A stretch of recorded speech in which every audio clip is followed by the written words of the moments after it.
You said that you love winning. What drives you more, the love of winning or the hate of losing?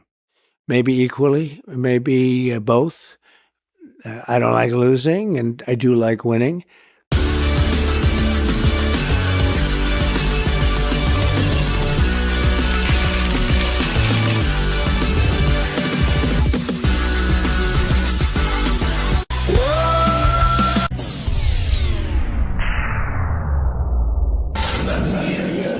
Say his name and he appears.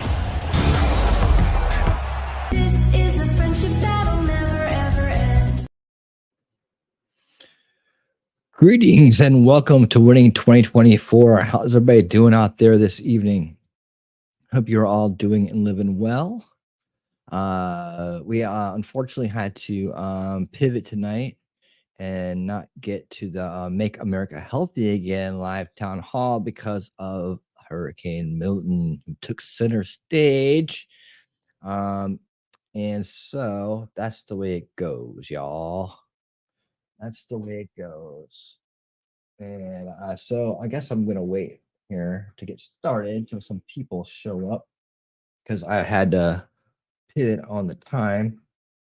Probably expected me a little bit earlier. I still have a great show planned for you this evening. And we're going to cover a wide range of topics, important topics. But we're going to start with the, we're going to put this on as people come rolling in here. I'm going to start with, let's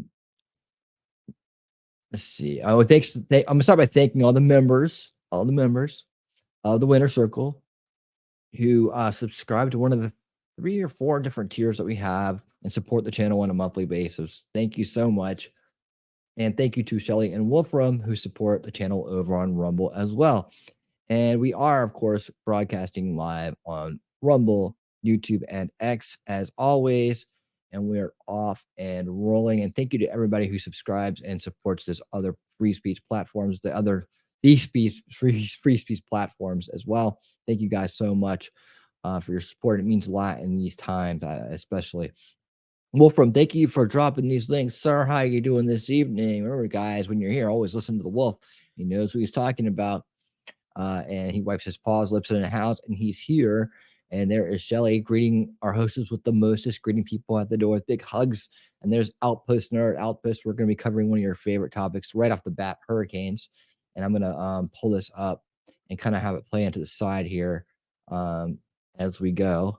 And then we are going to there's Thomas. What's up, Thomas? How you doing? Yeah, you're here. All right, you're here early for lunch. Gotcha. All right, cool. We're happy that you're here anytime.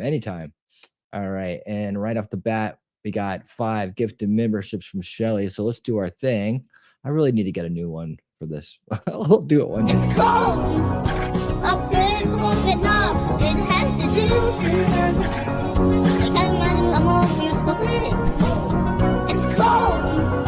I can tell you all about it. I mean, look at this thing. When I find it, it's not amazing thing. And thank you so much for the 5 gifted memberships. If I had my act together right now, I'd already have my live YouTube studio open here, but I don't. So let me just get it open here. Put on the live chats. And we got Mr. E409, Moonchild, Gen X Boomer. That's kind of a contradiction statement. Dirty Cat Mechanic and Anomaly T2. Do you know T2, T3?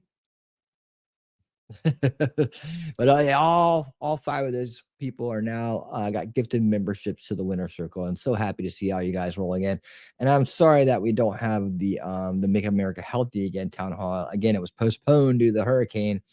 And we're going to get into some just brief hurricane coverage just to kind of get you guys up to date. I'm sure you've seen it all, but let's take a look here real quick. Together to provide Brian Hall, y'all, as quickly Brian to you Hall, as y'all. possible. We're also going to be This utilizing is him wrapping up his 8-hour stream here. if necessary. Yeah, it's rolling on in there. It's now a category 4. Other sources of visual input. He's going to have a plethora of visuals. As well, we're going to have our storm chasers. A lot of people have asked about storm Brad chasing. Arnold. He's going to be down there. Let's speed him up. Bryce Shelton, Wedding Speed, Brett Adair, all the people, all the storm chasers that we work with all year there round. So that's what we're dealing with right now. Drove down to Florida. to document Speaking the of storm for us, hurricanes, I have including something the storm special to chaser show you Caleb guys. Beecham in Hall Force 1. So we're going to Hall have Force eyes on the 1. ground there. Love it. Additionally, we have something like 15 or 20 of these things. Pelican boxes with cameras in them. And I'm sorry it's not coming your way. Ratchet strap we will to palm keep trees trying. and bridges and overpasses and telephone poles. I know you could take This it. is going to be our main way, probably, of telling you the story of the storm surge as it comes in. This is a unique place. Look at it, Hurricane Cam. Put all of those things together in one spot for Nice. you, to truly show you what's happening with Hurricane Milton in real time tomorrow. Go ahead, Ryan. Oops. On Right how when much I went to him, he starts explaining some stuff about this hurricane. And I did some research last night after the stream on hurricanes. it's there, it's in place. The jet Let's see. Wait. and Number, that means the storm is starting to not intensify, and instead it's actually leveling out or actually decreasing in intensity. Decreasing. We knew this was going to happen. This was expected. In fact, More laser beams. like this was guaranteed. Like we've been talking about this for days. We knew this was going to happen. It's officially starting its de-intensification phase. It's still a category 5. De-intensification phase. It's a And it's still be a cat category 5 for quite some time. It's likely still going to be a category 5 tonight or early tomorrow morning at 2 a.m. Okay. It will likely be a category 4 right up until it makes it to Florida, where it will then, right before making landfall, likely become a category 3. Despite that de-intensification, it is still going to be an extremely powerful hurricane. Bringing category Sandy was a category 3, by the way. Nothing has changed. Nothing has changed. All right. Okay, so go ahead, Andy. Sorry that the picture looks like crap. yes, Ryan. I did that. I did that. I made it happen. It's my fault. What? All right, we're gonna get to better pictures here. I'm sure it was my fault. Okay.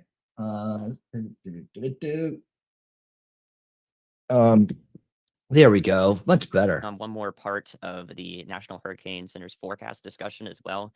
They do mention the start of an extratropical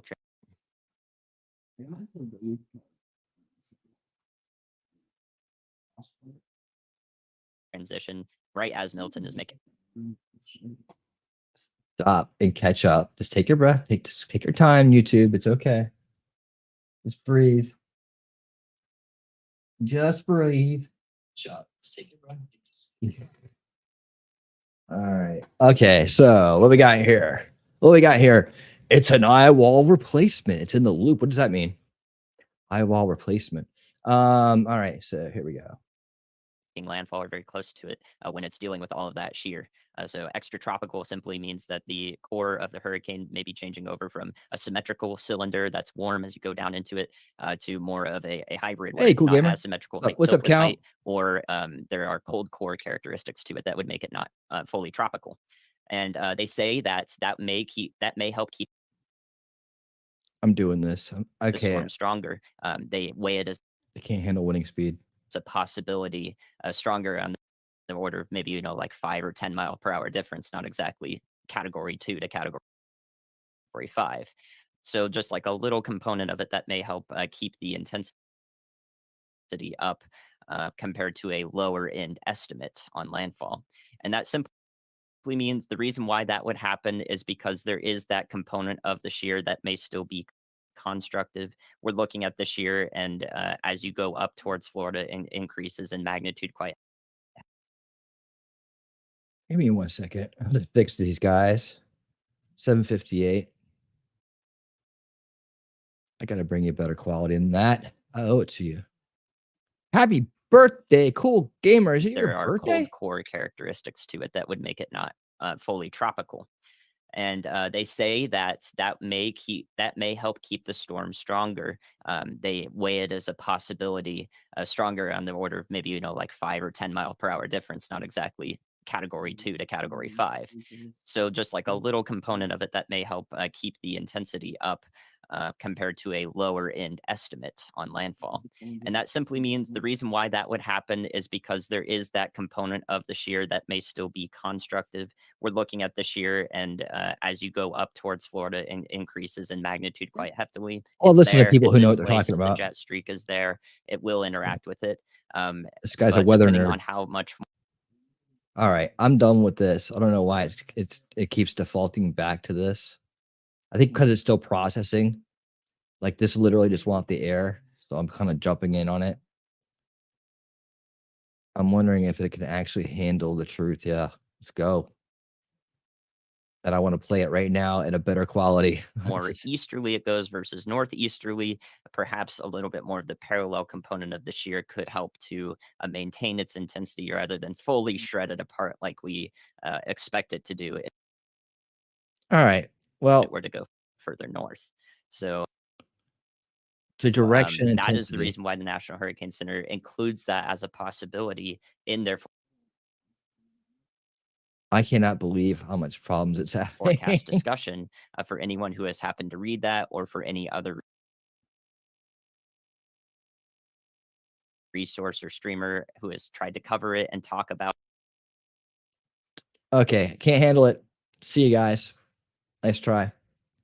Come back when your shit's working. All right. But I wanted to pull this up anyways. Sorry I couldn't do a better job with that for you guys, but that is a great channel. That is a great channel. Nope, I don't want that one. I want this one. Yes.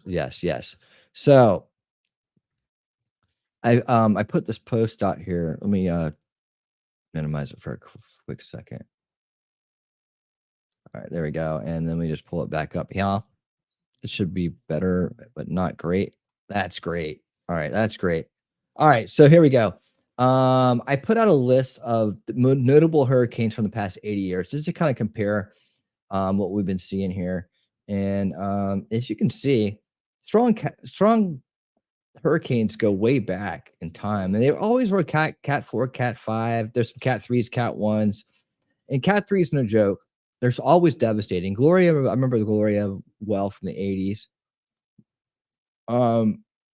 There's a lot of them here, right? And there's a couple here in the 2000s, which was a very, very active decade for hurricanes. So I mean, there's even 2 that aren't listed that were cat 1s, right?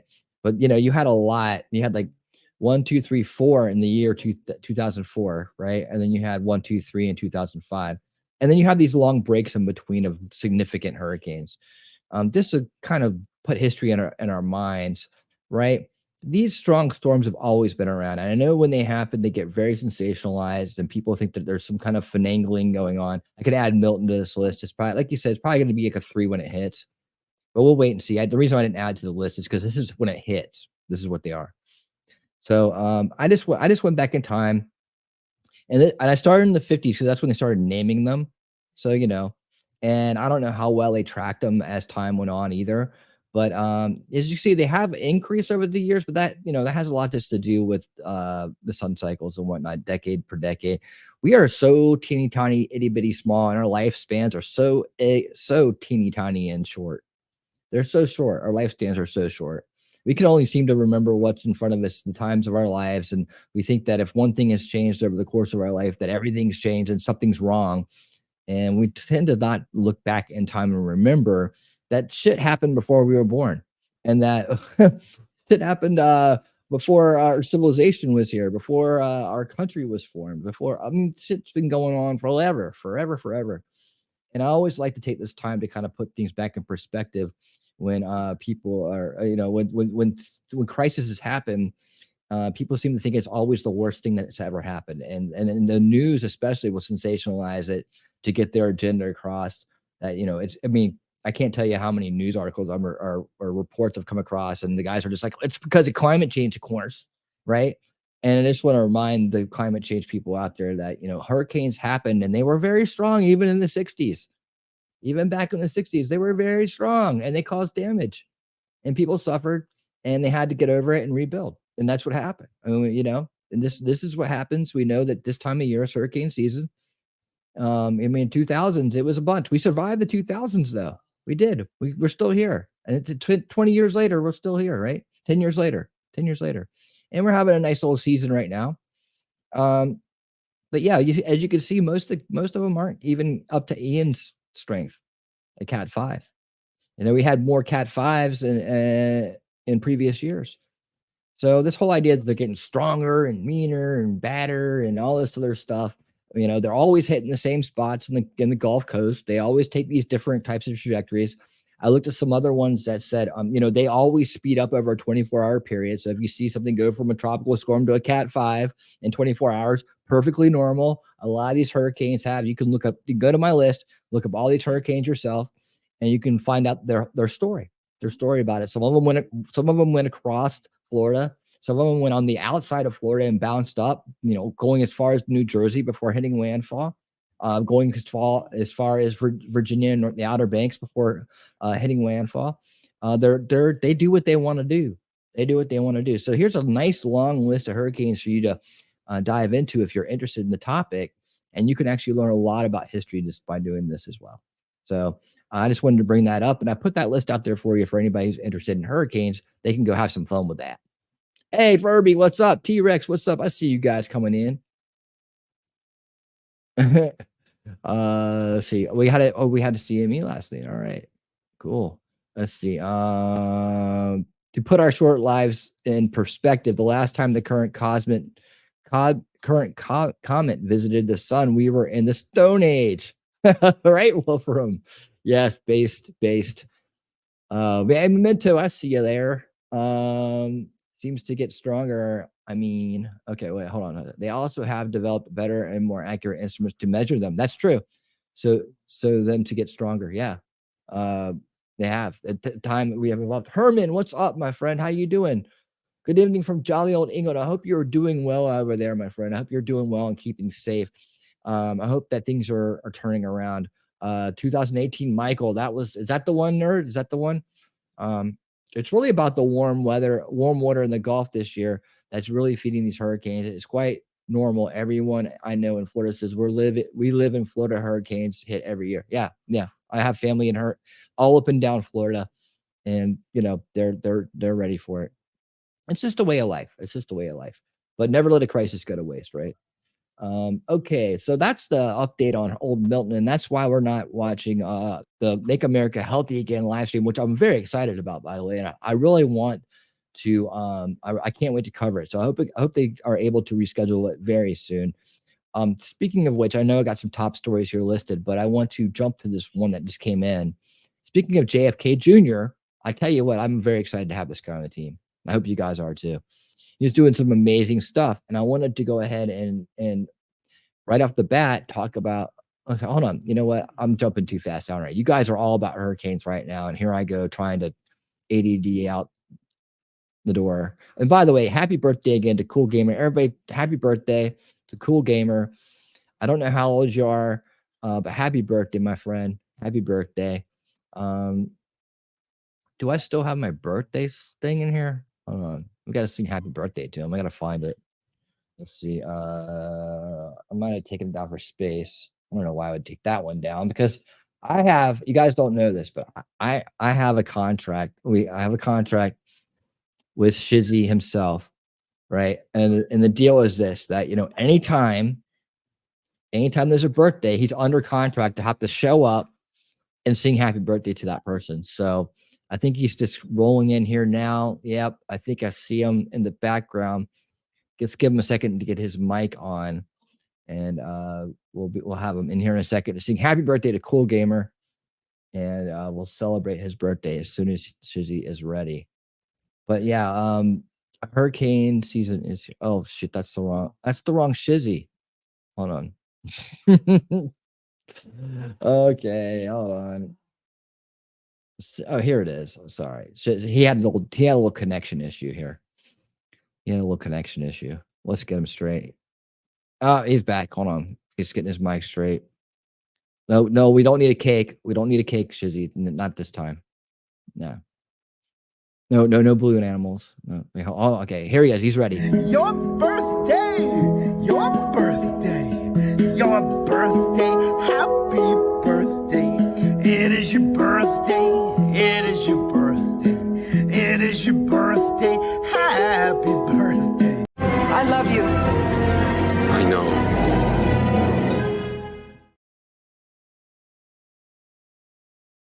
Wait. You weren't supposed to see that last part. Okay. All right. Happy birthday. All right. Milton peaked at 185 Good night, Count. Man, thanks for stopping in, dude. Hope you're doing well. She says 185 miles, 897 MBs is the records of the top 10. Cool. Good to know, man. Good to know.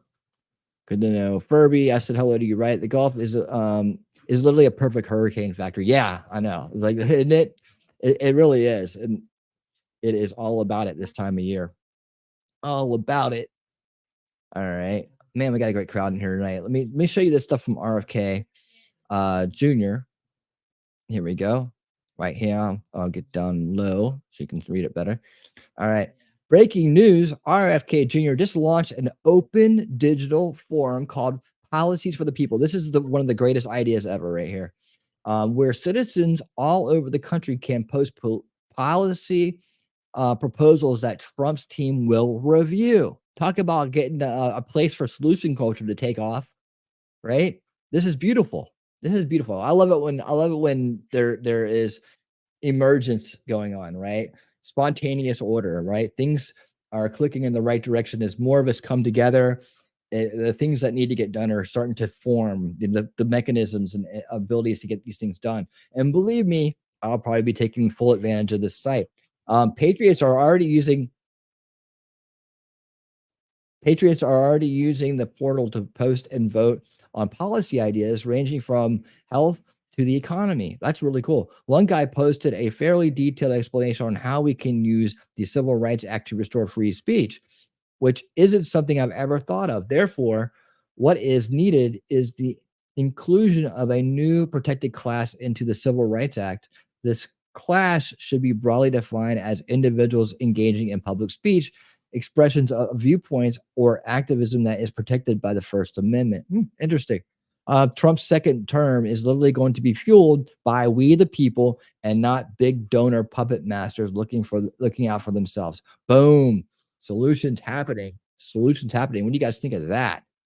That's pretty cool. Enya, how you doing? She's saying happy birthday to Cool Gamer. Right on, right on. I'm so happy you guys are all here tonight. I got lots of stuff for you, even though we don't have a town hall to watch. I wish we did. But let me show you real quick what that looks like.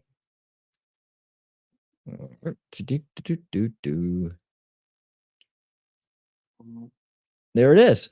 Policies for the people. You can join the discussion right here. You just got to get a login. And then there you go. You can scroll on down through these things. There's different little things. There is a stark divide between Washington policy and what people want. Policies for the People replaces the empty space with a pipeline from your thoughts and ideas direct to the halls of power where policy is made. Your contributions are vital to building our own future. This is, I'm going to be in here talking about solution culture, right? I'm going to be talking about putting trivium education back into schools. I don't know how much they can do about that, but maybe some of my bigger ideas. I would like to include no tax on bonuses. That's an idea. There's other things that we'll find a way to have discussions about. But look at all these great topics you could go through. Health for the people, food for, we already getting the fluoride out of the water. That's the biggest win of the last 2 decades for me, for all of us, actually, as far as just the health goes. Food, liberty, economy, peace. And there's a lot of smart people out here in this crowd. I'm sure you guys will have some ways to contribute to this. So it's called Policy for the People, policyforthepeople.com. Everybody sign up. Put your ideas out there. This is your chance to have a voice, and let's make sure that we get these people elected. So this is worth a damn, right? Because if the establishment's elected, they're gonna be like, what? All right. Where next? Oh, yes. I've been looking for some kind of video report on this. I guess I'm just used to that. But breaking news. Make of this what you will. FBI thwarts ISIS-inspired election day terror plot by Afghan living in Oklahoma, DOJ says. Suspect arrested, allegedly liquidated his family assets, resettled family members overseas in preparation for attack. Wow. They've been watching. There you go. There's somebody who was really on the radar, huh? And you see, I got my grounded news. Can you see at the top? Let me see. Let me get down low here. Get down a little lower. All right. I got my grounded news bar there. It comes with my subscription, which tells you like where this is being covered and what sources and so on like that. So 56% of this coverage is from the center. And you know, you can pull this out and you can see like what the sources are. It's just going to mess stuff up. I click it. Yes. Dang it. All right.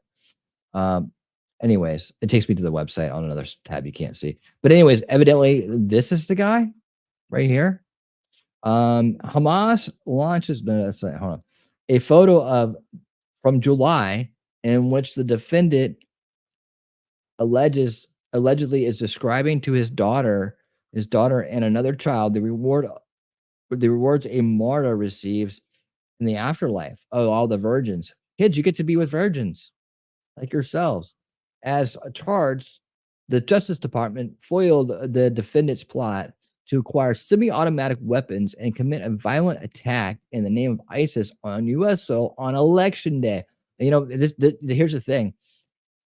No matter who won, they were going to do this. What were they going to do? Drive by election booths and try to interfere with our right to vote, or like, you know, what were they going to do? I guess was it a direct attack on Trump supporters because they vote on election day? Was this supposed to scare people? I don't know.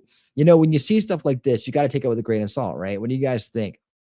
Did he do it? Probably. What do you guys think? Like, I'm reading this, not saying this is absolutely the truth, right? I know I'm not. I'm reading it to analyze this breaking report to say, what in here makes sense and what in here doesn't, and what are they telling us right now, right? This is coming from Fox News. So the thing about grounded news, this new app I got, this new website I've subscribed to, is we can read something from this side and then go to the other side and see how they're spinning it. If you're interested in doing stuff like that, we can do that. But I generally just going to go with what I think is going to make sense. Right now, it's going to be this. So all the articles are basically the same right now from what I was seeing. But we can, if you want to do some analysis, we can click back over to a different, like a left source, and then we can see what they're saying over there.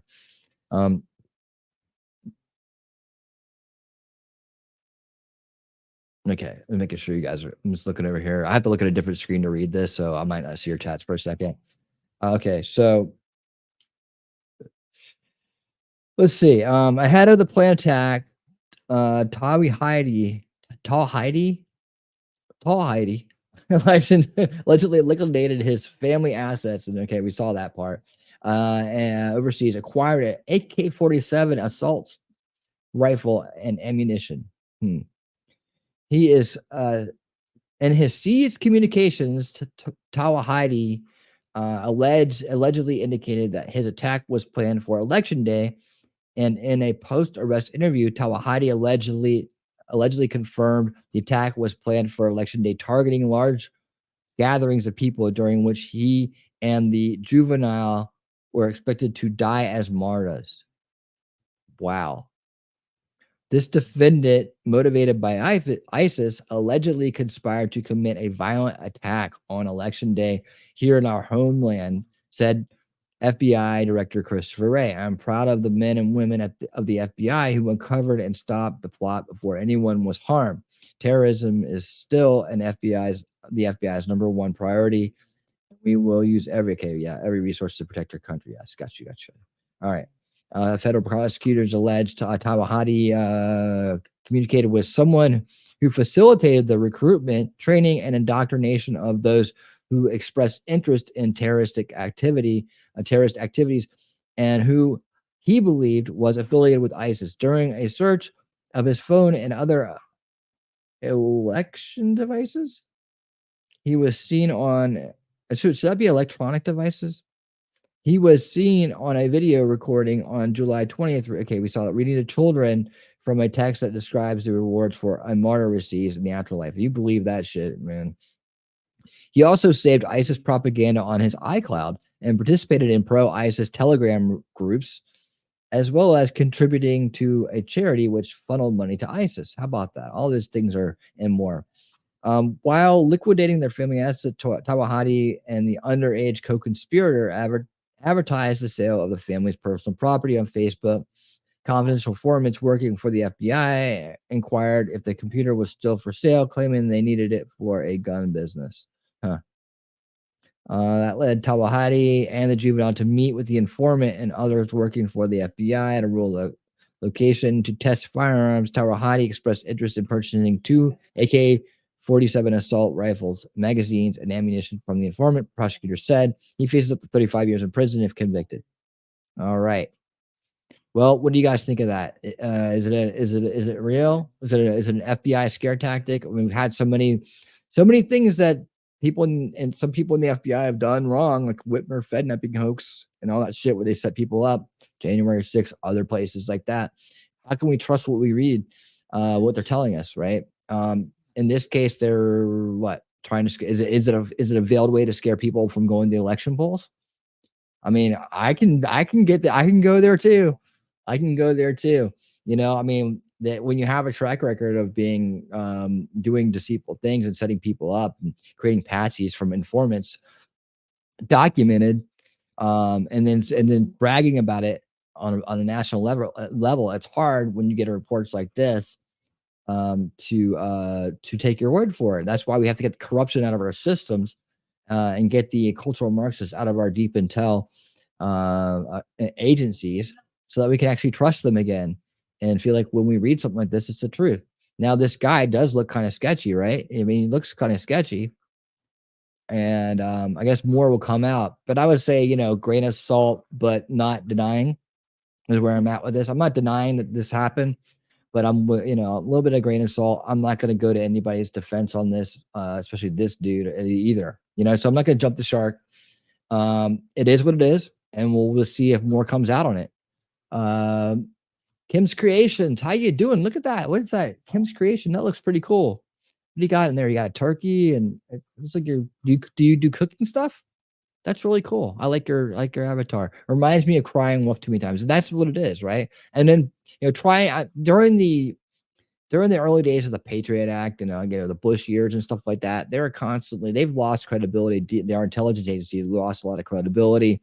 You know, justifying the Patriot Act and things like that, with the shoe bomb, underwear bomber, the shoe bomber, things like that. We found out later where patsies were created, Whitmer Fednapping hoax, J6, all these things we end up not being what they are later on. So, yeah. Okay, cool. Awesome. Hey, everybody check out Kim's Creations. You do YouTube videos and streams and stuff where you show about cooking? That'd be great. We don't have a cooking streamer in our community yet, so that'd be awesome. And welcome. Listen, you got a gifted membership. Is that what it was? Did you come by with a gifted membership? Where'd you get the gifted membership from? Did you get it tonight? Might have gotten it the other night. Well, I'm happy you're here. And Shelly, that one right underneath you there with the purple, with the pink cat talking trash and truths. Was a black cat in a pink circle. She's the one who probably gave that gifted membership to you. So there you go. You can meet the gifter. All right. Talking some Diddy stuff. Let's see here. Someone compared Taylor Swift's motion while walking that wavy, wacky blow up inflatable man. Yeah. Let's see. Yeah, you know, but you know, it's also like, I hear you on this. It's like it to make them look good, but also to make people be a little bit worried about going to out to vote. That's what I got out of it. Like, you know, the underlying message, the veiled message in that was, oh wow, you might be at risk. You better mail in vote. You better do other things besides show up on election day. And I gotta say, man, be brave. Go for it. The chances of that actually happening to you are so small. You know that nothing can stop us. No natural disaster. Nothing can stop. Get to the polls. Vote. We have to vote. We have to beat this corrupt establishment. Nothing. I will crawl there on broken glass to vote. All right. We can all do this. And if someone you know is having problems, offer to help them. Get there. Yep, we said that. We did that one. See, I was a cook for 36 years at the same business, and then it burnt down. Worked in the car factory for 5 years. Been independent for the past 4 during COVID, but I'm retired. But I still cook and crochet. Well, I bet you people would. I mean, do you make videos? Do you make videos? See, I'm not sure. I'm big on the independent music artist community. Oh yeah, cool. I was in the music industry for a very long time. I'm a retired musician. So I don't hang my hat on that or put my identity on being a musician anymore. But I was knee deep. I was like chest deep into it for a long time. So I get it. I've toured the country. I've done all that stuff. It's behind me. This is what I do now. Let's see. I'm not afraid to say I'm a conservative independent. I believe in Jesus and I like listening to this stuff and learning. Awesome. You're in the right place then. You're in the right place. We're all about that too. We're all about that. And staying based, right? Staying based. That's what we do here. That means based in reality. FBI was corrupt before it was created. Furby, are you watching? Are you listening to our? Do you come to Unrig the Game on Mondays? My show Unrig the Game on Mondays, 8 p.m. Eastern. Is right now we're reading a book called Big Intel by J. Michael Waller, and it is going into the history of all of our big intel organizations. And the book title is How the CIA and the FBI went from Cold War heroes to deep state villains. And this book is freaking amazing. It's amazing. It's Furby. If you're into this stuff, I have no doubt this book will blow your mind. In fact, I know it. So I know it'll blow your mind. I'm going to go get the playlist for you right now. It's on Rumble though. We can only play it on Rumble, and we're only 3 episodes in. And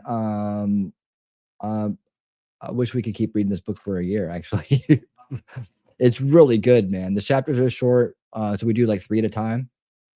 And let me just see how this is gonna paste. All right, just that. Okay, let me go ahead and make sure I get the title for you. There we go. Dude, catch up and come read with us. Honestly, these day and age, people don't read enough books. I know I don't, and a lot of people here don't. So we started doing audiobooks together. This is our 3rd audiobook we do. We do the kickoff show here, then we go over to Rumble. There's a link. And check that out. Get caught up. You're gonna love this book, dude. And even if you don't want to, don't have time to watch it with us, or you would rather just listen to it in peace, I don't interrupt very often. This book is freaking phenomenal. I mean, I have to interrupt and just keep saying how phenomenal it is. That's what I do.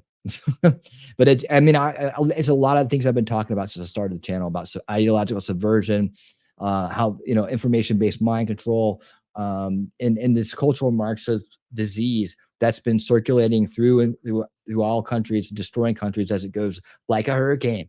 It just gets embedded in people, and generationally it festers and it becomes this thing. Right now, the things he's talking about that were going on in the past, we're seeing today in the future. We're seeing today in the present right now.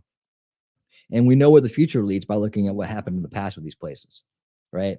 We're trying our best to fight it off. We're trying our best to keep it from happening because we don't want it to happen. We don't want it to come to this. So Furby, dude, check out this book. It fills in so many blanks. It fills in a lot of like information, like historical references and stuff like that. To check it, just check out the book, man. That's all I gotta say. I think you're gonna be like, hell yeah! And I'll be seeing you on Monday nights for the read-alongs, the listen-alongs, the listening party. That's what it is. All right. Yeah. How are we doing over there on Rumble? We got some people watching on Rumble. How you doing over there on Rumble? I was just talking about you. Hit thumbs up for me, man. That helps us get out in the algorithm out there on Rumble. That's the way it works on Rumble. So let me get back to the information. We're having a great time. I think I'll just run down some quick X posts here that I have saved, and then we'll jump over to the videos that I have for us to watch. And we're gonna look at that. We're gonna listen to the Kamala Harris 60-minute rundown with BCP and myself, and we'll do that here coming up. Let me get this next one up here. This is real quick. These are quick hits right here. So boop. Elon Musk retweeted, re-X'd what Vivek Ramaswamy said. So I'll read what Vivek Ramaswamy said first, which is, shut down the entitlement state and you solve most of the immigration problem right there. That's in essence what Ron Paul was saying. We need to man up and fix the root cause that draws migrants here in the first place, the welfare state. But no one seems to want to say that part out loud because too many native-borns are still addicted to it. That's what the rest of it says. Now, I will add to this. We need to stop the enablement of it as well, because the UN is down there helping guide these people in. We've seen the footage. We've seen the muckraker guys who took the walk with the migrants all the way from Ecuador to the southern border, right, at their own peril, and recording along the way. They're handing out maps. They're showing you which way to go. They're helping make arrangements with the cartels, all that stuff. They're the UN, the globalist UN, and their Agenda 2030 agenda is behind all of this collaborative pivot strategy to wreck our country. I know it's a lot of words there, but I've done shows on each of these topics under my Unveiling Reality series, or other ones I've done. A lot of these are under Unveiling Reality, so that playlist on YouTube will get you to a lot of those topics that is covered, including collaborative pivot and the U.S. border crisis. That's also over on Rumble as well. Both of those are, so you can find them in either place. So you have to go looking for them. Abeline says, what Vivek says is, of course, true. The social safety net of state and federal government payments is a powerful magnet for anybody living below that standard. Over 5 billion people to move to the United States. Couple that with an open border, with open borders, and obviously vast numbers of people will move here. It would be absurd to expect any other outcome. Yeah, exactly. They bait the hook, then they guide them in. They give them fishing guides all the way in.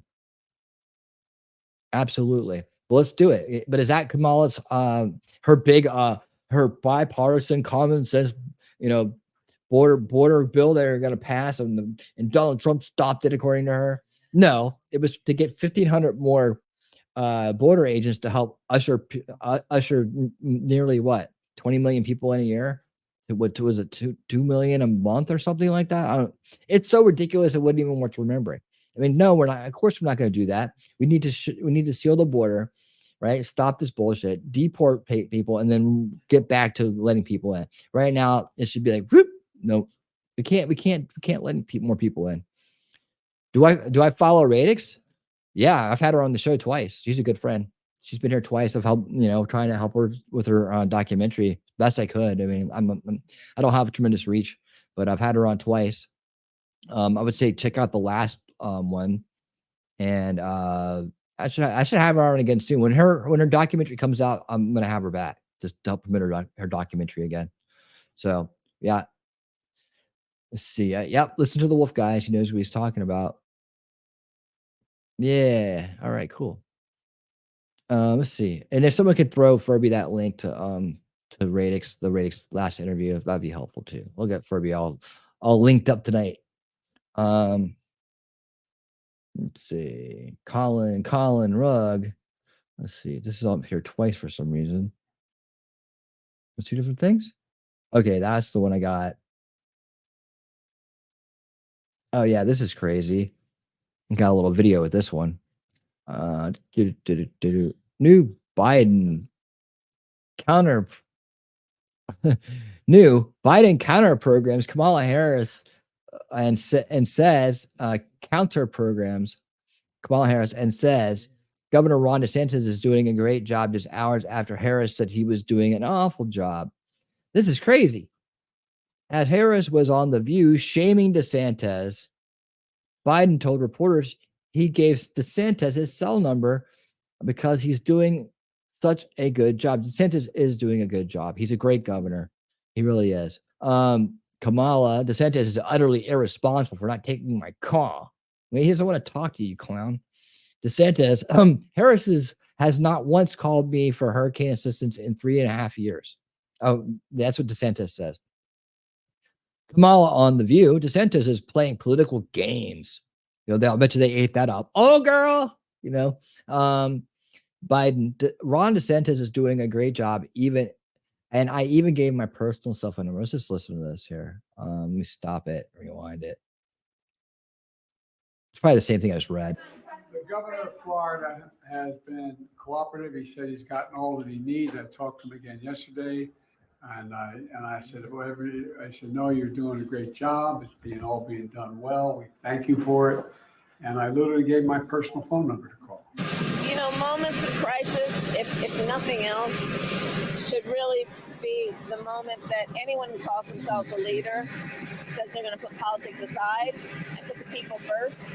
People are in desperate need of support right now, and playing political games with this moment in these crisis situations, these are the height of emergency situations, is just utterly irresponsible. God, she's such a freaking McLiar. And it is selfish, and it is about political gamesmanship instead of doing the job that you took an oath to do. This is all she does. She's describing herself, which is to put the people first. And so for Kamala Harris to try to say that my sole focus on the people of Florida is somehow selfish is delusional. She has no role in this. In fact, she's been vice president for 3.5 years. I've dealt with a number of storms under this administration. She has never contributed anything to any of these efforts. And so what I think is selfish is her trying to blunder into this. No. And here's the thing. She has no role. No, she has no role in this process. I'm in contact with the president of the United States. So obviously, this is not an issue that is about partisanship or politics for certain leaders, but maybe it's for others. McLiar. So if you didn't catch the thumbnail for tonight's show, there it is. Get out of here. Yep, she's a McLiar. He's a McLiar. Maybe I'll just leave that up for the rest of the show. All right. So yeah, there you have it. She sucks. I can't wait till we don't have to ever see her again. If she loses this election, she's not coming back. I don't believe she's coming back. Mondale are out of here. Let's see. That's has to do with that. I did this. I did that. What's this one? I need to go back there. I will take a look at. I'll snap. Give me 1 second, guys, to say anything new popping up. Okay, all right. We're just gonna leave that there. That's done. That's done. And that's done. Okay. So atrazine. Let's see. I'm gonna just do quick hits on a lot of different topics, then we'll focus in on the 60 minutes interview. And then I'm gonna talk us about Rig Watch. We got an important segment tonight on Rig Watch. Evidence perhaps about how they're planning again in a different way to rig the election, or at least to try to spin it in their favor. So we need to, and I'm talking when they are the corrupt establishment, right? And also some updates on the border crisis and asylum crisis issues. Just quick stuff on that, but majority of what we're going to do is going to be the previous two. But I did want to bring this up, and I would have liked to add this to the Make America Healthy Again. On the tail end of that, this is probably what I was going to talk about. But you know what? They turned the freaking frogs gay. We know that because there used to be a frog around here, so we know that firsthand. However, listen to this from the Vigilant Fox. This is mind blowing. The same chemical Alex Jones warned was turning the frogs gay is destroying testosterone levels in the U.S. population. Adding insult to injury, this testosterone depleting chemical is banned across Europe, but not United States. This is exactly what JFK Jr. is talking about in the chronic illness epidemic, right? And our food and our water and what we're putting into our bodies, and how we're allowed to have things in our food, and how we grow our food, and all this other stuff that people around the world already know aren't good. Why are we doing it? Why do we still do it when other people have been like, this? No, don't do it. They ban these things in other countries, and we're supposed to be the country that's, all ahead of the game and knows what's going on, right? people around the world are like, you guys are stupid. You're still eating that gay frog shit. Anyways, the chemical is atrazine. What is atrazine and how does it do this? Atrazine is a widely used herbicide sprayed on crops like corn and sugarcane to control weeds. Why are we still doing this? It disrupts hormone functions by increasing the activity of an enzyme called aromatase. I'm sure I pronounced that wrong. It must be Italian. Let's see. Okay. Which converts testosterone into estrogen. In men, this can contribute to conditions that decrease muscle mass, low libido, and even feminization. Well, that's why they're having this. That's why we got so many people on part of that alphabet mafia these days. And we spray 70 million pounds of this tasteless, odorless chemical on our food while it's illegal to do so in Europe. Make it make sense. It is. Look at the pesticides. So there are pesticides actually where their molecular activity is to increase aromatase, the enzyme that converts testosterone to banned in Europe, but we spray 70 million pounds of it per year in the US, increases aromatase, which converts testosterone to estrogen. Illegal overseas. And finally, we buy it from other countries. So China and Germany and other countries are selling us a chemical of which 70 million pounds are sprayed on our food, invisible and tasteless, which upregulates aromatase and converts testosterone to estrogen. Wow. Look at the pesticides. I mean, what the heck, dude? I mean,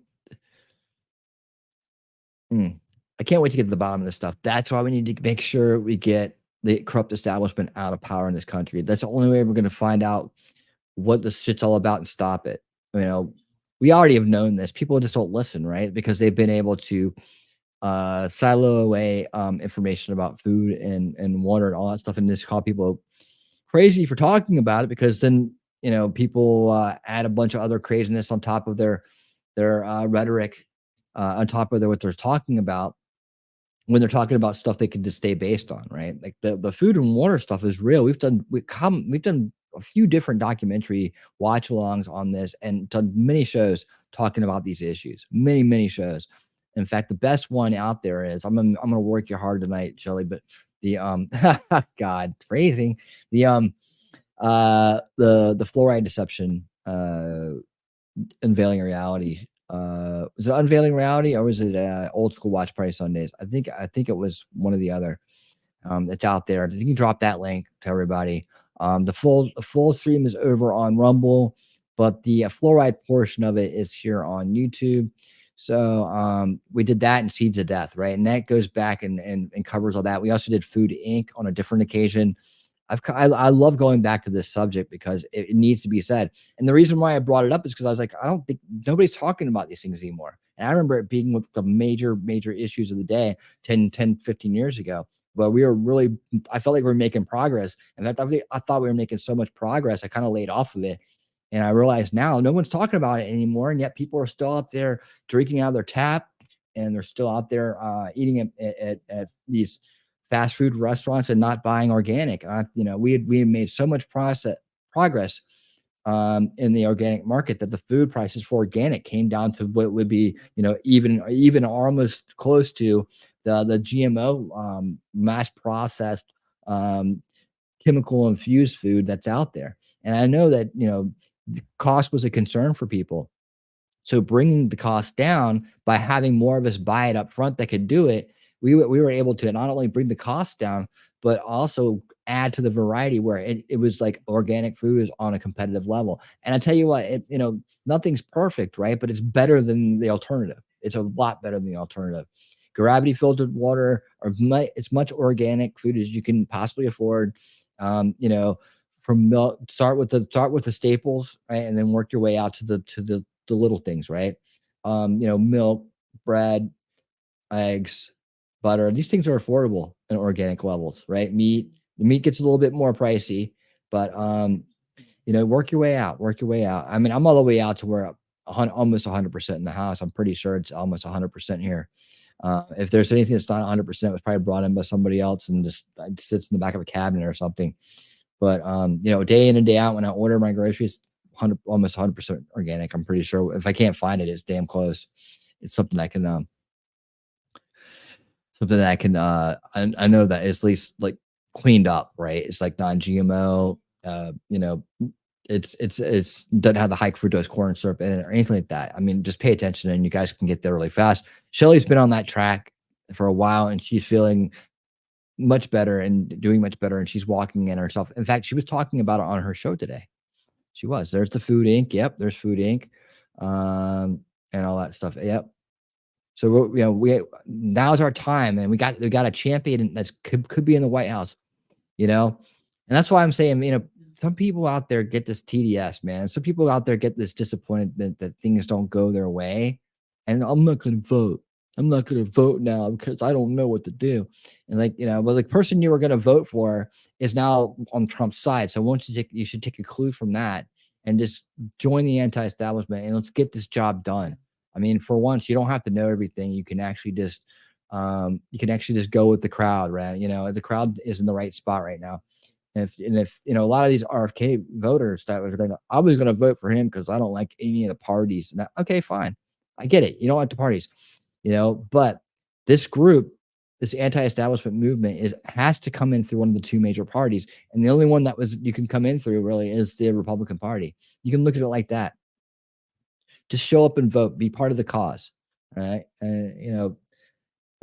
know that a lot of these people have good hearts. So they're just trapped in this false left-right paradigm. They're trying to make some kind of statement. Now it's not the time for statements. Get behind the champions. Let's go. Let's get these problems fixed. Right. And then we'll sort out the ideological differences on the other side when we don't have people, like the corrupt, beholden to the WEF and UN establishment in charge of us anymore. We can clean out all these corrupt individuals. We can start working on long-term solutions to stop the reproduction of corruption generation after generation by taking care of our youngest ones. Right, making sure that their brains and their bodies and their souls are cared for and they're made a priority, right? And that this cycle of subversion and corruption and disinformation and indoctrination and all the things that we let slide for decades and decades and generations is taken care of. We are the generation that's going to clean this shit up, right? And then our kids and their kids are going to be the generations who set the ship right for the future. Right, in ways that we can't even probably imagine right now, but we have to make sure they have a chance to do that. That's what this is all about. So people don't think that their vote matters. It does matter. And people that are sour grapes because their favorite person isn't doing what they want them to do, but they're doing something right. Follow their lead again. You were going to follow their lead before. Follow them now. Just don't quit. Nobody likes quitters. Anyways, T-Rex says, I know GMOs and processed food are awful, but you'll never take the occasional Twinkie from me. You could probably find an organic Twinkie. You probably can. I bet you there's ways right now you can go out and find an organic Twinkie. And I bet you in other countries they are that way. Like if you probably went to another country where all these chemicals are outlawed, you probably get a better taste in Twinkie. And I'd love to have a Twinkie again. Why not? I'd love to have some of these goodies again that I don't eat anymore because I'm consciously object to the fact that there are people out there trying to harm me, myself, and everybody else out there. Me, my son, and everybody else out there. The thing that really just made me made me so rigid on these points about food and unmovable on this topic. Is just imagining, my little son opening his mouth for me to put the food in his mouth, right? Trusting that whatever I stuck on the end of that spoon and I put in his mouth was good for him and it wasn't going to harm him. That responsibility there is what did it for me. I was already there because I thought about that ahead of time before I actually had to put a spoon in his mouth. But I was already there, and I was like, I got to make sure that I don't care if I'm eating freaking the worst food on the planet. He's going to eat the best. He's the future. And that's the way he's lived his whole life as best as I can. I mean, I know there are other people out there that don't take shit seriously like me, probably giving him stuff, when it's not around or something like that. I know that there's been times where we couldn't avoid it. Right. but at least all the bulk of the time has been good food for him, especially during his developmental years, younger developmental years, and now in his teen years, we're doing the best to make sure he's not falling into these. He's not getting that stuff. He's not getting that atrazine sprayed on his food, and we're minimizing the impact. And so if someone's getting 100% of it, they're going to get 100% of the impact. If someone's just getting a fraction of it, they're going to fraction the impact, but hopefully their healthy immune system and all the other things will help them, along the way. And I get it. It's an awakening, and then it's a level up thing. First you got to wake up to it, and then you got to level up to it. So, all right, here we go. I'm rambling a lot tonight. I'm rambling. I'm going to lose people. They're going to run away. All right. Let's see. Let's get into the videos here. What are we starting with? Oh, yeah. Let's start with the big one. This is like, I think I've watched a lot of different takes on this. I think BCP's is the best. I'm going to join him in this analysis, and I'm probably going to get copyrighted for it, but whatever. Let's go.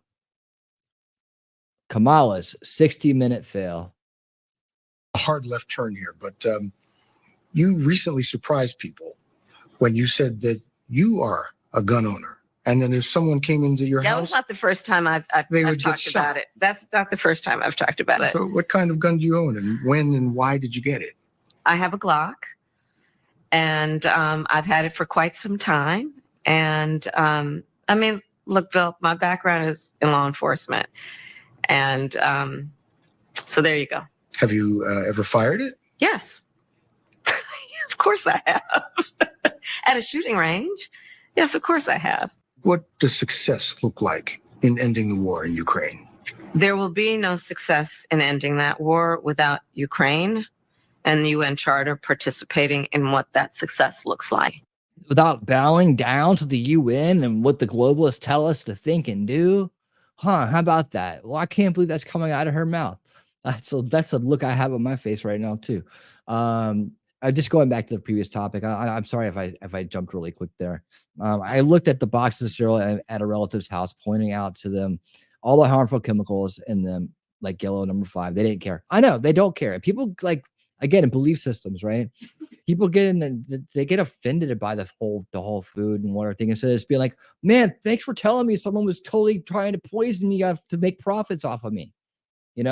Thanks for looking out for me. Thank you. Instead of that, they're like, oh, I don't care. I'm just doing something. It's like, it becomes like so ego driven. It's like, no. I'm looking out for you. I'm trying to protect you. I'm trying to help you. And they're like, oh no, see, you're telling me I'm not good enough. More than anything. That shit drives me crazy. No, it's the people that are selling you the shit that don't think you're good enough. It's the people that are putting this shit in there when they know they don't need to and they shouldn't. Right? That don't think you're good enough. They don't care what happened to you. Don't care about your life. I care about it. That's what I'm telling you. I ain't trying to make you feel like you're not smart enough or you didn't know. We all had to learn on our own, right? They're the ones fooling us. They're the ones lying to us. When someone uncovers it, you got to go back and you're trying to help out the crowd, trying to help out everybody else to live a better life. And they get all offended by it. That offends me. Your offense to that offends me, because how dare you take the side of this goddamn corporation that doesn't give a fuck about whether you live or die. And I'm sitting here trying to say I care about you, and you're telling me it's about your damn ego. That's what I take offense to. And you can hear it in my voice right now. Let's get back to this. Hold on. Coconut shells. That's an internal conversation there. See. Okay. Okay, everybody, take time. Listen to the wolf. Okay, so yeah, okay, good conversations going in the crowd. Keep it up. You guys keep talking. Let's do this. Would you meet with President Vladimir Putin to negotiate a solution to the war in Ukraine? Not bilaterally without Ukraine. No. Ukraine must have a say in the future of Ukraine. As president, would you support the effort to expand NATO to include Ukraine? Those are all issues that we will deal with if and when it in other words, no, you don't have a plan. arrives at that point. Right now, we are supporting Ukraine's ability to defend itself against support its ability to rage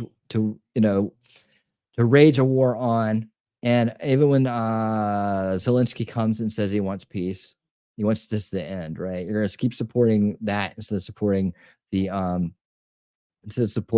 end of the conflict. Russia's unprovoked aggression. Donald Trump. Was democracy best served by President Biden stepping down and basically handing you a nomination? You didn't have to go through a primary process. You didn't have to fight off other contenders. That's not really the way our system was intended to work. President Biden made a decision that I think history is going to show is rare among leaders. Duh. Which was to put country before self. All right. Yeah, right. It's just rare amongst leaders. And it's also rare that we have somebody running for president never got a vote. Hey guys, so we got to react to the 60 Minutes interview featuring Kamala Harris. Now, I had seen some clips of this interview before. Okay, they had put out preview clips, and I can tell you, 60 Minutes low-key was slowly humiliating Kamala Harris with the clips they were putting out, because it was clear from those clips that Kamala Harris comes off as extremely weak, especially when it comes to the issue of foreign policy. And when she gets any pushback whatsoever, when it comes to her lies, she falls apart instantly, right? And this is why she won't do an interview on Fox News. Again, interviews like this are exactly why you don't see Kamala Harris do any interviews outside of outlets and platforms that she feels very comfortable, where she knows she's not going to get much pushback, because even when she gets just a little bit of pushback, she can't handle it, right? And that's essentially what happened in the 60 Minutes interview. That is very edited, okay? And if she's falling apart in edited interviews, can you guys imagine what the unedited tapes look like, right? Put out the unedited tapes. I think that any of these platforms that do these interviews with Kamala Harris, they should be required to put out the unedited clips, okay? Because even the edited clips don't look good for Kamala Harris. So without further ado, let's go ahead and get into this. The events of the past few weeks have pushed us to the brink, if not into, an all-out regional war in the Middle East. What can the U.S. do at this point to stop this from spinning out of control? Well, let's start with October 7. 1,200 people were massacred. 250 hostages were taken, including Americans. Women were brutally raped. Because dude, one thing that this woman does, and she knows what she's doing, right? She knows the psychological approach to answering stuff, right? You listen to the way she answers the questions. This piece right here is more of a really clinical analysis of how she frames her answers, right? And what is really, and we all know about the word salad. We all know that there's no substance in them, right? But listen to what she's actually doing with that word salad. This is when we can really slow things down a little bit and be like, look at how she just led into that answer. Well, first, let's talk about things that are very traumatic. Okay, let's paint some very awful pictures in your head. All right, and let's make sure that you have a good dose of fear and empathy for, and make sure that you're feeling empathy for the horrible things that are happening to people that I'm describing. All right, that's how she shouldn't start the answer. I mean, she just go ahead and tell them what you're trying to do. Right, you're setting them up to then make them subjectable to what you're going to say next. And as I said then, I maintain Israel has a right to defend itself. We would. And how it does so matters. Far too many innocent Palestinians have been killed. This war has to end. We supply Israel. Yet you have no plans to do that. With billions of dollars in military aid. And yet Prime Minister... I mean, what did she say in that answer? Israel has a right to defend itself. People are dying in war and it has to end. That's all she said. Right after, well, let's go back to the 7th and talk about all the horrible things. Let me paint a big old picture in your head. That's what she does. She's extremely good at subversion. She's extremely good at psychological warfare and with her answers. Like everybody thinks she's dumb, right? But she's everything, and she is, but she's got this part down pat. Mr. Netanyahu seems to be charting his own course. The Biden-Harris administration has pressed him to agree to a ceasefire. He's resisted. You urged him not to go into Lebanon. He went in anyway. Does the U.S. have no sway over Prime Minister Netanyahu? The work that we do diplomatically with the leadership of Israel is an ongoing pursuit around making clear our principles. But it seems that Prime Minister Netanyahu is not listening. We're not going to stop pursuing what is necessary for the United States to be clear about where we stand on the need for this. You notice how it's editing, right? You notice how it's edited. They clipped out whatever she said before that. Like this interview was very much groomed into making her not look as foolish as she is. Stop pursuing what is necessary for the United States to be clear about where we stand on the need. We're going to stop pursuing what is. Hold on, let's do this again. Going to stop pursuing what is necessary for the United States to be clear about where we stand on the need. You guys hear that? Hold on. It's United States to be clear about where we stand on the need for this. Stop pursuing what is necessary for the United States to be clear about where we stand on the need for this war to end. What does that even mean? There's nothing there. There's nothing there. Wow. Again, this is word salad. She's not answering the question. Do we have any sway over Netanyahu? It's a very simple question, but it's a very important question because you have a lot of people in this country. They are voting based off this conflict, which, I mean, hey, I'll say this, right? I mean, this conflict does have the potential to drag us into a broader regional war, right? So actually, I do think that this is an important conflict when you're talking about whether or not Kamala Harris and Joe Biden, Democrats, have the ability to get peace. Clearly, they don't.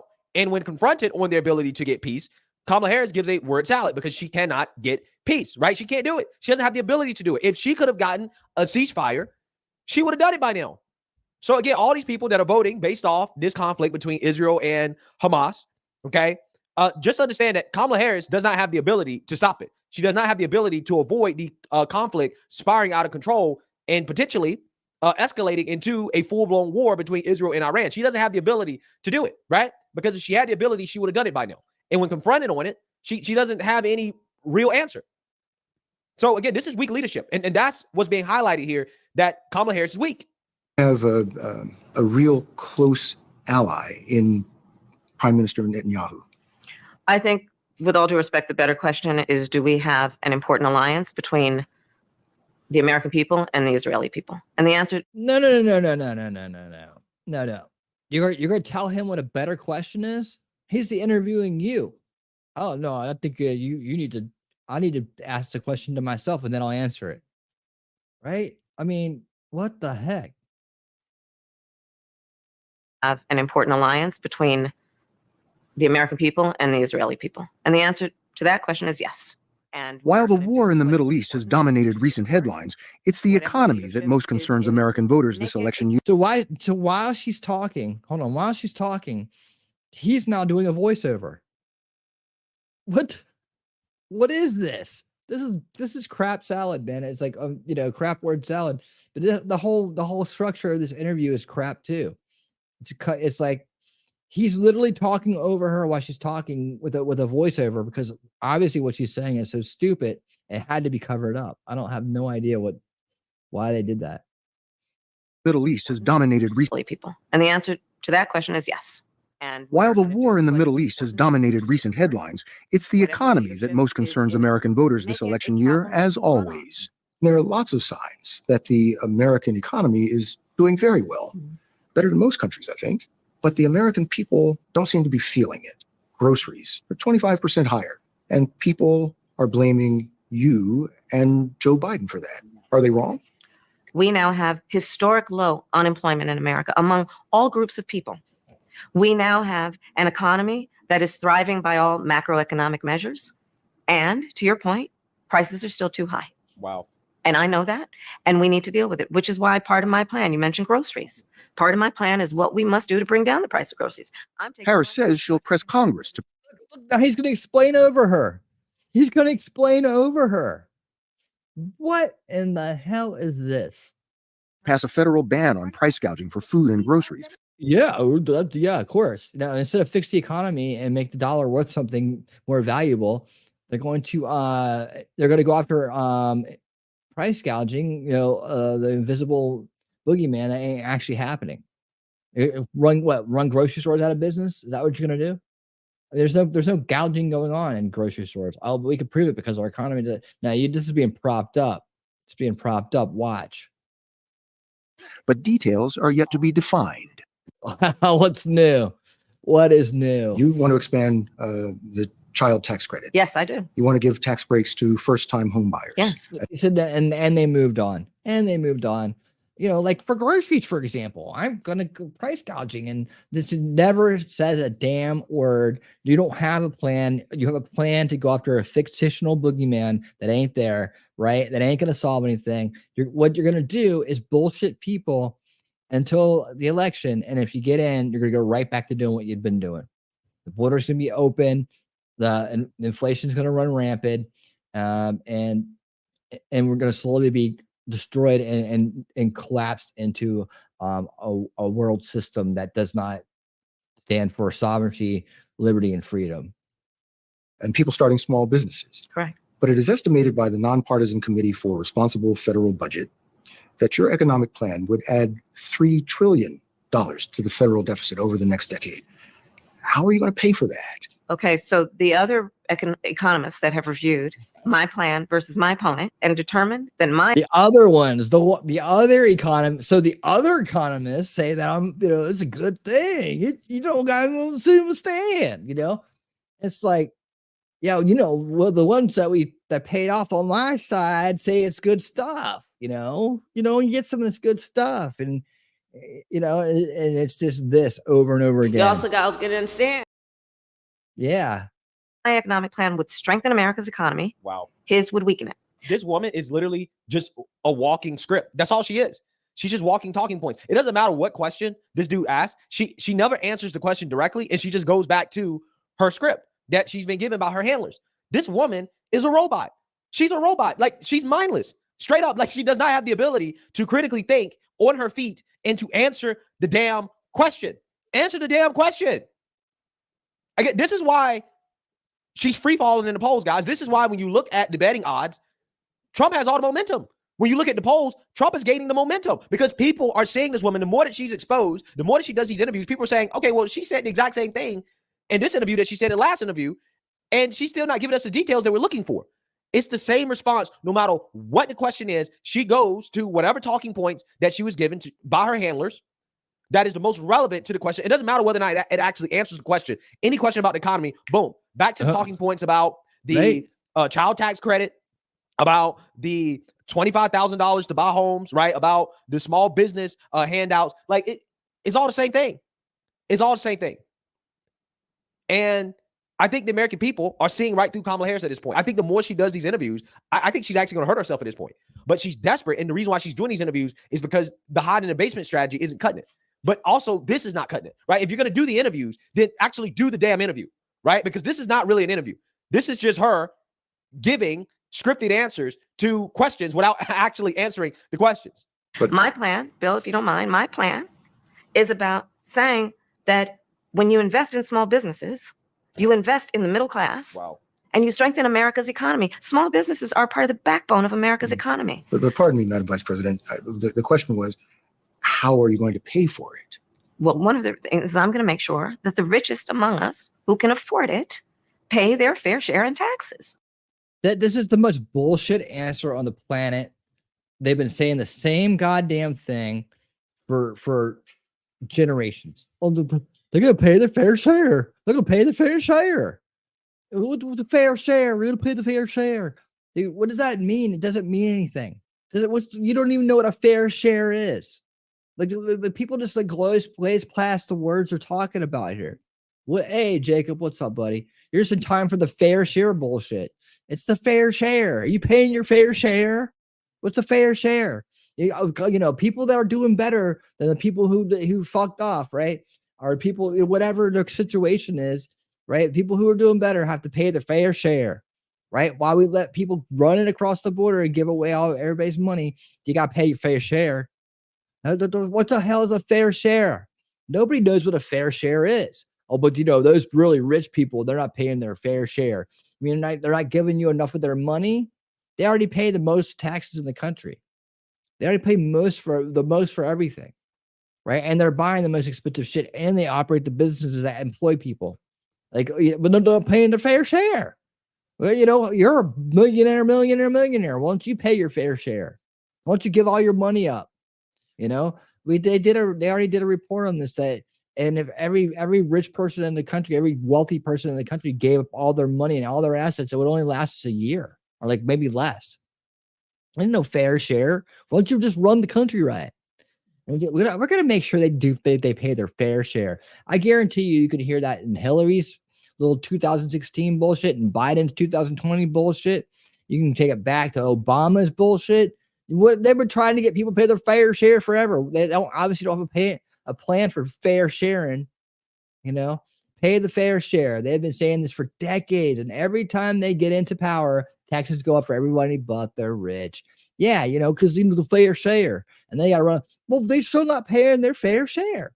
And it's like, well, I mean, you've been saying the same thing forever. People don't remember they've been saying it. I'm going to put a compilation together. Everybody who's ever said fair share ever, fair share, fair share, fair share. Like that's bullshit. There's no such thing as a fair share. All right. There's no such thing. The wealthy are paying probably an unfair share, but they're paying more because they got more money. Right. And that's supposed to make up for all the people that are, caught up in all the cycles of abuse. Right. That are caught up in crime, that are caught up in drugs, that are caught up in welfare, that are caught up in all this other shit that is, division and damage themselves so they can't reach their potential. All the things that cause people not to be able to elevate themselves in the world and be prosperous, right? But we got to make sure to pay the fair share, That's what they're talking about. They never do it. It's another boogeyman that's not there. The fair share guy, right? It's not there. They're never going to go after and make sure. I'm going to make sure they pay their fair share. But how? It is not right that teachers and nurses and firefighters are. Here she goes. She goes back to this. Instead of telling us how she's going to make people pay their fair share, right? She's going to go back and play the empathy bomb on people. Okay, and the struggling teachers and the firefighters and all these other people, right, who are struggling day in and day out because of people like me, we got to make sure that it's not fair that the other people ain't paying the fair share. It's a fuck you, man. Are paying a higher tax rate than billionaires and the biggest corporations. And I plan on making that fair. But we're dealing with the real world here. But the real world includes. How are you going to get this through Congress? When you talk quietly with a lot of folks in Congress, they know exactly what I'm talking about. What quietly? Talk quietly with people in Congress. What, you plot behind the scenes there? What are you talking about? That they know people ain't paying the fair share. That most of those people are the wealthy people that need to be paying the fair share. I mean, what are you talking about? Hold on. Yeah, I'll get you that link, Kimmy. Kims, I'll get you that link. As soon as it's over, I'll put it in the chat. When you talk quietly with a lot of folks in Congress, they know exactly what I'm talking about because their constituents know exactly what I'm talking about. Their constituents are those firefighters and teachers and nurses. Their constituents are middle-class, hardworking folk. And Congress has shown no inclination to move in your direction. I disagree with you. There are plenty of leaders in Congress who understand and know that the Trump tax cuts blew up our federal deficit. None of us, and certainly I cannot afford to be myopic in terms of how I think about strengthening America's economy. Let me tell you something. I am a devout public servant. You know that. I'm also a You're a scamming liars. I know that. You're a Mick liar. That's the whole truth about it. You're Mick lying, girl. Capitalist. And I know the limitations of government. Kamala. So since Trump's tax cuts blew up the deficit, right, according to Kamala Harris, okay, then I'm assuming that she's not going to extend the Trump tax cuts, which would essentially raise taxes on the middle class, right? Which should have been a follow-up question, right? I really wish that these interviewers would just follow up with just one good question, right? Just follow up one good question. Okay, so you're in favor of letting the Trump tax cuts expire, right? That's what you're in favor of in order to raise more revenue for the government. Now, I would be very fascinated to see how Kamala Harris answers that question, because if she is in favor of keeping the Trump tax cuts, then that just defeats everything she just said about the Trump tax cuts, because she already knows in her head that the Trump tax cuts weren't just for the rich. It was also for the middle class, right? That's a lie that Democrats tell. The Trump tax cuts was just for the rich, right? But if she says, well, yeah, we're going to let them expire, then essentially, again, she's raising taxes on the middle class, which would go against what she promised that she would do, which is that she would not raise taxes on anybody making less than $400,000 a year. If we had real journalists interviewing these people, and I'm not saying this guy is a bad journalist, but I'm just saying that the natural follow-up question, anytime Democrats bring up the Trump tax cuts, okay, so you're in favor of letting them expire, yes or no, right? I mean, that should be the follow-up question, but she never gets that follow-up question. Regardless of that, this is still pretty embarrassing because the follow-up questions that this guy does ask, she doesn't answer the question. She doesn't know how she's going to play for her economic plan, and she doesn't know how she's going to get it passed. Kamala Harris is not saying anything different than what Joe Biden was saying back in 2020, right, when he was running. And was Joe Biden successful at so-called taxing the rich? Not really, but he was very successful at taxing the poor through inflation and the middle class, right? He was very successful at that, but not so much when it comes to taxing the rich. The rich have done very, very, very well under Joe Biden and Kamala Harris. Kamala Harris has been in government for decades. She was first elected San Francisco District Attorney in 2003, then California Attorney General. She went on to the U.S. Senate and now Vice President. A quarter of registered voters still say they don't know you. They don't know what makes you tick. And why do you think that is? What's the disconnect? It's an election bill. And I take it seriously that I have to earn everyone's vote. This is an right. Wait till you see the rig watch coming up. Election for president of the United States. Wow. No one should be able to take for granted that they can just declare themselves a candidate Oh, but you. and automatically receive support. You have to earn it. Well, I mean, that's certainly what the Democrats did with you, Kamala. I mean, you didn't earn the nomination. You literally declared yourself the candidate and it was given to you, right? That's exactly what happened when it came to the Democrats and their nomination process. Again, the irony here is stunning. If you really feel like you have to earn it, then you should be doing actual interviews on outlets like Fox News, News Nation, Newsmax, right? Actually do interviews in enemy territory, right? That's what you really should be doing if you're trying to earn people's votes, but you're not actually doing that, right? You think that you're entitled to becoming president, and this is why you don't feel the need to do any interviews outside of these softball interviews on these liberal networks. And that's what I intend to do. Let me tell you what your critics and the columnists say. Okay. They say that the reason so many voters don't know you is that you have changed your position on so many things. You were against fracking, now you're for it. You supported looser immigration policies, now you're tightening them up. You were for Medicare for all, now you're not. So many that people don't truly know what you believe or what you stand for. And I know you've heard that. In the last 4 years, I have been vice president of the United States, and I have been traveling our country, and I've been listening to folks and seeking what is possible in terms of common ground. I believe in building consensus. We are a diverse people, geographically, regionally, in terms of where we are in our backgrounds. And what the American people do want is that we have leaders who can build consensus, where we can figure out compromise. Dude, we do. It's just people, corrupt establishment politicians like you are in the way. That's the problem. You're the problem. It's not that you thought something figured out when you're in your low IQ, you're down on your knees mentality, right? You don't have anything figured out. You're bullshitting people. You're lying to them. We have people that actually want to do this, but corrupt establishment, useful idiots like you are in the way because you have a bigger agenda behind all of this. It's the only explanation for your corrupt, selfish, destructive behavior. And understand it's not a bad thing as long as you don't compromise your values to find common sense solutions. And that has been my approach. They're the common sense solutions. The common sense solutions to pay the fair share. That's what the common sense solution is. They use that common sense to make you feel like, oh, you're stupid if you don't believe in this. It's just common sense. Again, the psychological warfare going on here with this woman's speech, right? If you break it down, you can hear there is a lot of intentionally placed psychological attacks in everything that she says, right? She's constantly doing it. She's on loop doing it. She's basically a bot that's out there, this spewing subversion constantly. You know, masked behind a big stupid grin and a nails on the chalkboard laugh, right?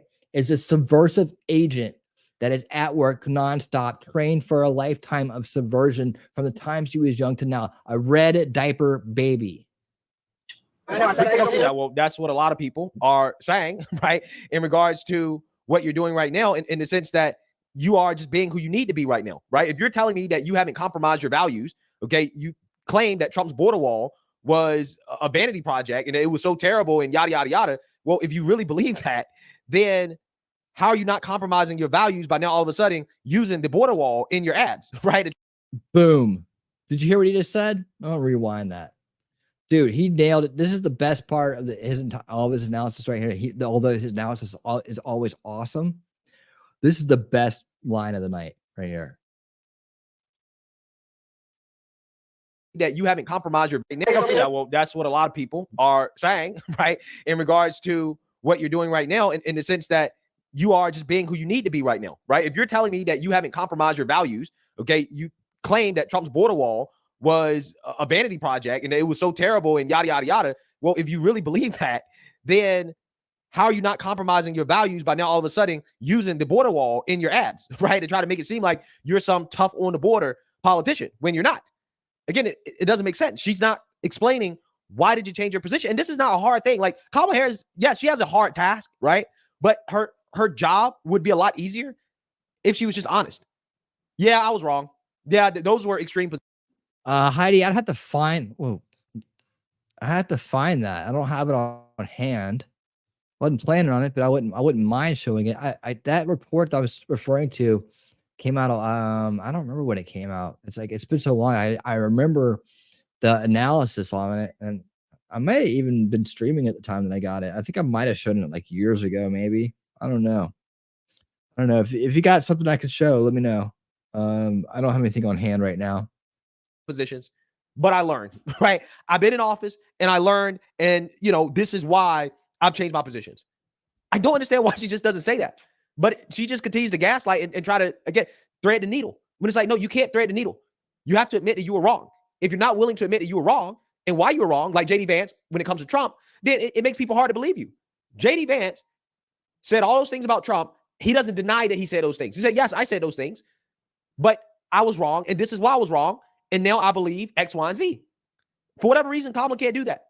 I don't know why, but she doesn't feel the need to do that. But one issue that has proven impervious to compromise is immigration. Over the past 4 years, the Biden-Harris approach has been inconsistent, and Republicans are convinced immigration is the vice president's Achilles heel. You recently visited the southern border and embraced President Biden's recent crackdown on asylum seekers. And that crackdown produced an almost immediate and dramatic. It's more like convenient, not recent, convenient decrease in the number of border crossings. Well, yeah, that's because Mexico is doing the job, right? They temporarily have conned Mexico into keeping the asylum seekers, not letting them get to the border in order to help Joe Biden out with the election, right? That's the whole point. That's what's happening right now. If that's the right answer now, why didn't your administration take those steps in 2021? The first bill we proposed to Congress was to fix our broken immigration system, knowing that if you want to actually fix it, we need Congress to act. It was not taken up. Fast forward to a moment when a bipartisan group of members of the United States Senate, including one of the most conservative members of the United States Senate, got together, came up with a border security bill. Well, guess what happened? Donald Trump got word that this bill was afoot and could be passed, and he wants to run on a problem instead of fixing a problem. So he told his buddies in Congress. You want to create a problem to run on a problem to not fix it. How about that? Kill the bill. Don't let it move forward. But I've been covering the border for. That was bullshit. We all know about that bullshit bill. That's at the talking point for them. That bill was made to fail so they could say, look, they didn't let us pass our border bill. That bill is so full of shit. It is so awful. That bill wouldn't have done anything except for made it perfectly legal to mass import illegals into our country, and then give them all of our stuff and let them go and wreck small towns and do things. And then you're just making them victims, the more victims, more useful idiots. And then down the road, you'll all point up and say, look, it was all their fault. There was those people over there that did this to you. If they had just let us do what we wanted to, you guys would be doing great, right? If they would just let us give you everything that they have, you guys would be doing great. Now go get them. Go get them. That's their plan. For years. And so I know this is not a problem that started with your administration. Correct. But there was but it's just your side started it. The establishment started this side. You started this problem. You guys started this problem. You said correct. It was nuts. No, you guys started this problem, and then you re-enabled it after we had to fix it. After we were fixing the problem, you came in and on day one, fucking made it happen all over again. Bullshit. You're just as responsible as the people who started it in the first place, and you're a fucking useful idiot for them. And so, yes, it is your problem. You did start it. I don't give a shit. You don't get to get out of it just because you just, did whatever to get into the freaking vice president spot. Was an historic flood of undocumented immigrants coming across the border the first 3 years of your administration. As a matter of fact, arrivals quadrupled from the last year of President Trump. Was it a mistake to loosen the immigration policies as much as you did? It's a long-standing problem, and solutions are at hand. And from day one, literally, we have been offering solutions. Fucking liar. You have not been offering solutions since day one. Day one, you undid solutions. You have not been offering. Look, freaking liar, dude. And she knows she's talking to people that are low information that watch 60 Minutes and believe it's news. I mean, she knows they're going to edit it and make her look good. And she knows they're part of the establishment, man. She knows, but at least they're putting a little bit of heat on her, a little bit. But dude, nothing but lies. Anybody who falls for this, man, is a mind control victim. There's just no other way around it. What I was asking was it a mistake to kind of allow that flood to happen in the first place? Was it a mistake to create a crisis to then pose as a savior? Kind of like a Hegelian dialectic, right? Was that a mistake to game the whole thing? Was that a mistake? Please. To repeal the executive orders. Golly, man, how hard is it for this guy just to say what they did? They repealed 90 plus executive orders that Trump had in place, right? That is what you should say, okay? Stop sugarcoating it. Say exactly what they did. Was it a mistake to invite the illegal immigrants into the country during the Democrat primary, telling them to come? Was that a mistake? I hate how these people, again, they try to sugarcoat it. Even when they're trying to be tough, they still try to frame it in the softest way possible. And it's annoying, because you're not giving the amount of gravity to the situation that it deserves and what Kamala Harris and Joe Biden did to create the situation. The policies that we have been proposing are about fixing a problem, not No, you create a problem and then you try to sneak in bullshit with your fake solutions. Right? You're not putting solutions in about anything. It doesn't address the root cause issues. Your symptom management and funding bill, right? Which aren't even symptom management. It's just further enablement and funding bill, right? Funding for other shit that has nothing to do with the border. Promoting a problem. Okay. But the numbers did quadruple. And the numbers. But see, the numbers quadrupled. Your solutions don't seem to be working. What are you going to do about it? A lot more solutions. Today, because of what we have done, we have cut the flow of illegal immigration by half. We have cut the flow of fentanyl by half. But done that. Got to throw the fentanyl in there. Got to throw. That's not even a true statement. That's not even a true statement. What she just said here. We cut the illegal flow in half. Therefore, the fentanyl in half. No, they haven't. None of that's true. These are just broad assumptions on here, right? And when are they doing it? When they start cracking down, as you would say, a couple months ago?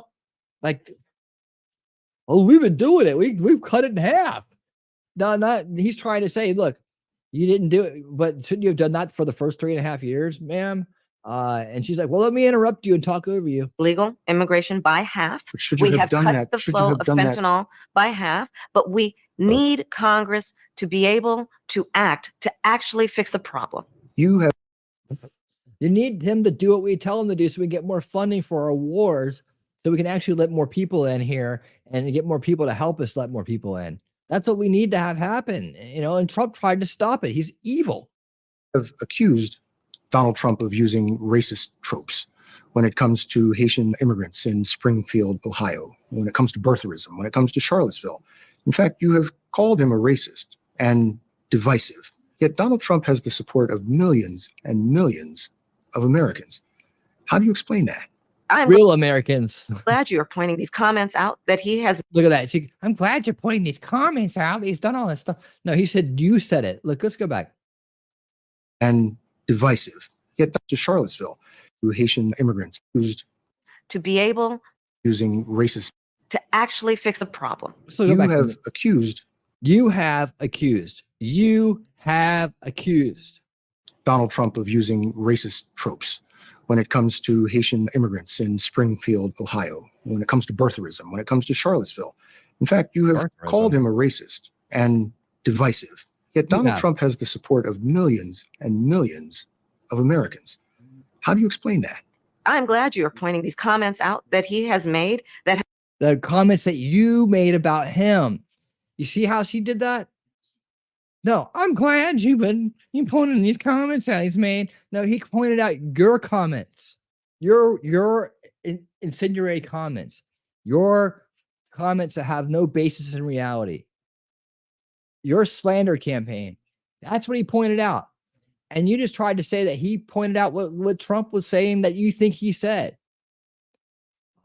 Jesus. have resulted in a response by most reasonable people Help to say me, it's just Laura. wrong. It's just wrong. With so many people supporting Donald Trump, a man you've called a racist, how do you bridge that seemingly unbridgeable gap?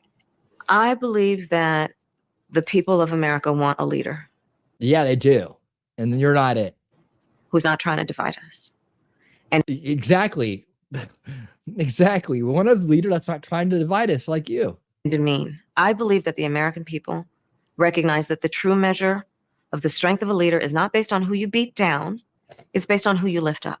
Yeah, so you just beat down Trump. You're lifting up the worst amongst us, right? You're trying to collapse the country. You're lying to people. You're gaslighting people. You're using psychological language to put horrific images in people's head in order to manufacture their consent. Is what you're doing. But again,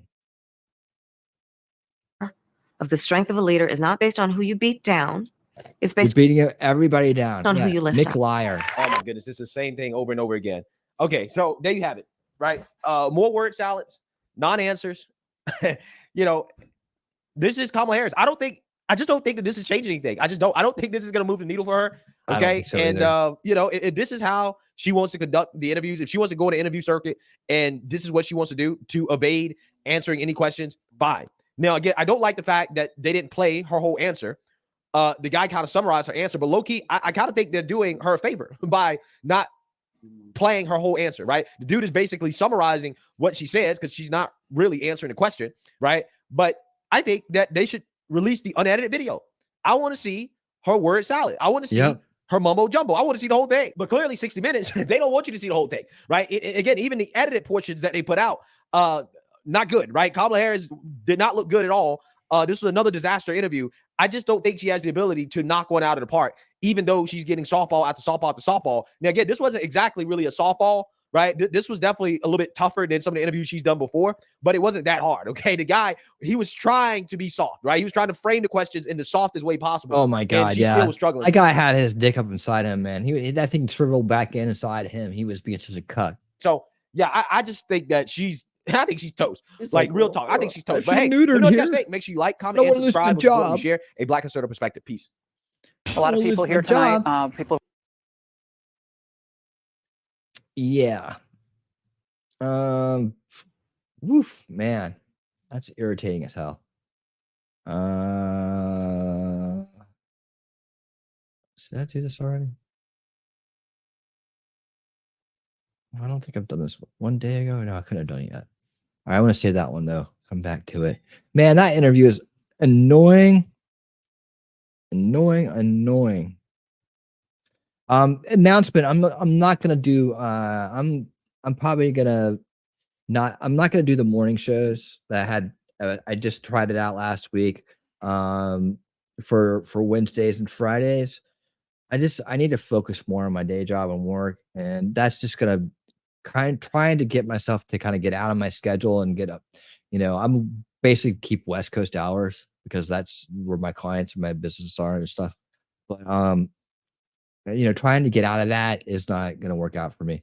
So if I do anything, I'll probably, addendum shows, maybe I'll just add another night show. Maybe I'll just add another edition when we get through more news and more stuff, because I get so much. Like, I'm trying to cover the border crisis. I'm trying to cover the election. I'm trying to cover Rig Watch, which is a whole other part of the election. There's so much to cover right now. I want to make sure that I can be out there and be available for people who want my takes and want to watch the formats that I provide. So afternoon, maybe late afternoon or something. I don't know. We'll see, but I just don't think that the morning thing is going to work out for me. I really need to refocus on other things. As important as this is, there's other important things going on too. So I kind of just made a decision today based on a meeting that I had with clients and stuff, and realizing what's coming down the pike, that I need to not try to overdo it, and make sure I got plenty of time for them. And that doesn't include like taking half the morning off to do this, to recover from it, and then get to work. I'd rather just go to work. So that's the way it's going to be. I'll figure something else out to fill in the gaps and to make sure I'm getting all the content out that I feel like needs to get out. So that's that's the public service announcement there. Let me see what we're going on next. I got one other thing here. Where are we at on time? John Peel, you guys see the John Pierre, what a KJP, whatever her name is, Karina Jane Pierre, storms out press conference after PDC calls out Biden putting America last. I think that's kind of like, we've seen that antic from KJP before. So I'm probably gonna skip that or save it for later. I want to move on to other things that are more critical right now. I want to go into Rig Watch, because there's a breaking news. We'll see how long this one lasts, but breaking news, kind of Democrat secret plot exposed. I have not seen this yet. Hold on. Okay. You're not gonna go. Okay. All right. So this came out from Gary Franchi, Next News Network. I want to react to it. And we're always trying to keep an eye on how they may try to swindle this election away from us, because it means so much if they do. It really does. We need to have fair elections, and if we can get this fair election, we can get through this election. Maybe we can get it back to super fair elections that they can't rig. Unriggable elections is what we want to go for. Right now, it's still riggable, and so we have to keep our eyes out for all the dirty tricks they're going to try to do, and all their useful idiots will try to do it, because they're mind control victims and everything. So we have to be vigilant right now and stay on top of this. And so we're going to, anytime I see anything that has to do with it, I'm going to bring it and report it and talk to you guys about it and examine it with you. So let's get into Rig Watch right now. The Rig Watch is on. Let's go. Irregularities. We're talking about. Hold on. Anything more in the crowd I need to talk about with you guys? You guys are doing a great job commenting throughout there. Let's see what's going on. Some good comments after the fact. Let me just see. Put this right here for a minute. Sometimes it go a little fast. She likes rewriting definitions and making up words. Yeah, control of language is root cause issue. Cultural Marxists love to do it. Those edits are so coarse and harsh. It's so clear that it was pieced together like a fucking patchwork quilt. Yes. Which is part of the warfare. People make new words. Yeah. Thomas, are you reading Big Intel with us? You need to be over on Rumble reading Big Intel with us. I dropped the link earlier for Furby. For people like you guys, myself, and others who understand this part of the game here, that you need the background this book has. I'm telling you, it's phenomenal. If you're not reading it with us, you need to read. Get caught up. I think I still have the playlist up. So let me share it again. Get caught up and come to the shows. And I think you come to the pre-shows. Do you come over and watch it? There's the playlist for Unrig the Game, Big Intel. Yeah, that's what they're doing right there. I don't know if you do or not. She wears me out too, Kims. She does. Big time. Literally warfare against pot. Yeah, and it's gone on. It's happened over and over again throughout history. We need to learn. We need to stop it. We need to cut off this critical theory bullshit. We need to defund universities and schools that are putting it out, and we need to disincentivize the people that are participating in it from participating in it. All right, by alienation, inability to find employment. I'm willing to go to very extreme measures to stop subversion. It is a root cause issue.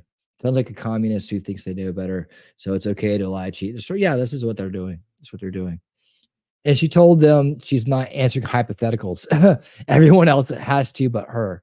Yeah, right. That she is a hypothetical. Good for you mentality, 100%. Yet she keeps throwing in, yep, hypotheticals. Yeah, I know. It's hilarious. She's a clown. Hypotheticals. Yes. Let's see. There's that. Yeah, she moves so many goalposts. I think she missed it. Yeah, she does. She's ridiculous. I cannot stand her and her non-answering ass. All right. Okay, let's go to Rig Watch. Here we go. Gary, enlighten us. What you got? A full-scale assault on our republic, from illegal migrants being registered to vote by the thousands to a sinister plot involving overseas ballots. The integrity of our elections is under attack like never before. The Democrats' playbook for 2024 is out, and it's more brazen and dangerous than you could ever imagine. Buckle up, because this bombshell report changes everything. You'll find it linked below. Okay, this just in. Natalie Winters posting this local report. Non-citizens now receiving flyers with instructions on how to register to vote for Harris Walls. Look at this. An investigation by Fox 2 finds non-U.S. citizen migrant workers are being encouraged to vote in November's presidential election. Fox Files investigator Chris Hayes found this out after an employer of migrant workers alerted him.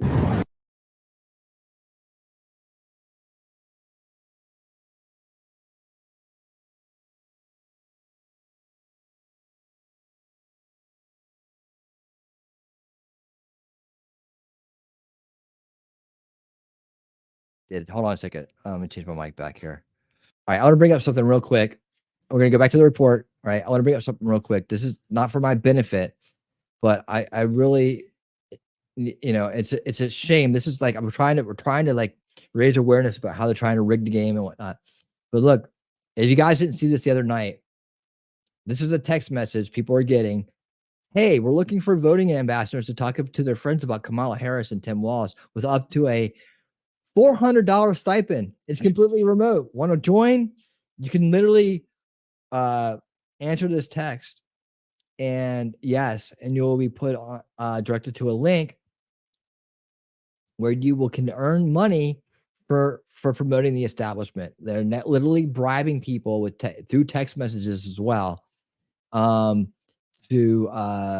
be useful idiots for the establishment. And this is how they buy people off. They're buying people off. Is this legal? Can they legally do this? Can they legally do this? I mean, I'm sure they'll get away with it because the fucking system's rigged in their favor. But if Trump were doing stuff like this, be like, look, he's buying people's support. He's literally buying votes, right?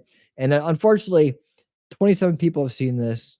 Though 5 people hearted it, nobody's retweeted it. We need to get this out there in the ether and get people to know that this is another thing that they're doing. So I hope that it's included in somebody's report somewhere that they know to look out for this. And maybe somebody wants to call them back and get inside the organization and it's time to do it. Who wants to call them back and get inside their organization and figure out what kind of scam they got running right there and who's behind it. I just wanted to bring that up because it's that's something that came up the other night. So I don't know if anybody had a chance to see it. I'm just going to reiterate that and get right back to not that report. This report right here. Breaking news. All right, here we go.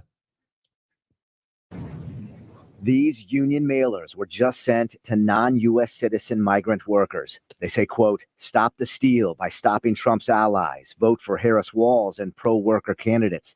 Here's 11 of the mailers addressed to non-U.S. citizens mailed to their workplace, which alerted Fox 2. The business, which specializes in landscaping, does not want to be identified. The company's manager told us their migrant worker employees who are from Mexico are all background checked and have legal H-2B visas, which allow their temporary stay here. The manager explained the migrant workers are also allowed to have union representation and that they pay dues to their union, called La Una. But the manager cannot understand why the union would send mailers to non-U.S. citizens encouraging their vote in the presidential election. We've tried repeatedly to get an explanation from Washington, D.C.-based union LiUNA. 3 emails to their communications department and 3 phone calls. A 4th call also went to voicemail. We checked with. So that's just the tip of the iceberg, my friends. And of course, the Democrats are absolutely consumed. They're still consumed with anyone who questions the 2020 election. I still don't understand why they continually pound this into people's heads. I can only guess is because they're planning to steal the 2024 election. And they want to continue this election denial narrative, keep it front and center, as we just saw with Kristen Welker speaking to Tom Cotton on Meet the Press. About Hunter Biden's lap. Different. I want to talk about one of the big moments this week from the vice presidential debate. We just played it in the open when Senator J.D. Vance refused to say that Donald Trump lost the 2020 election.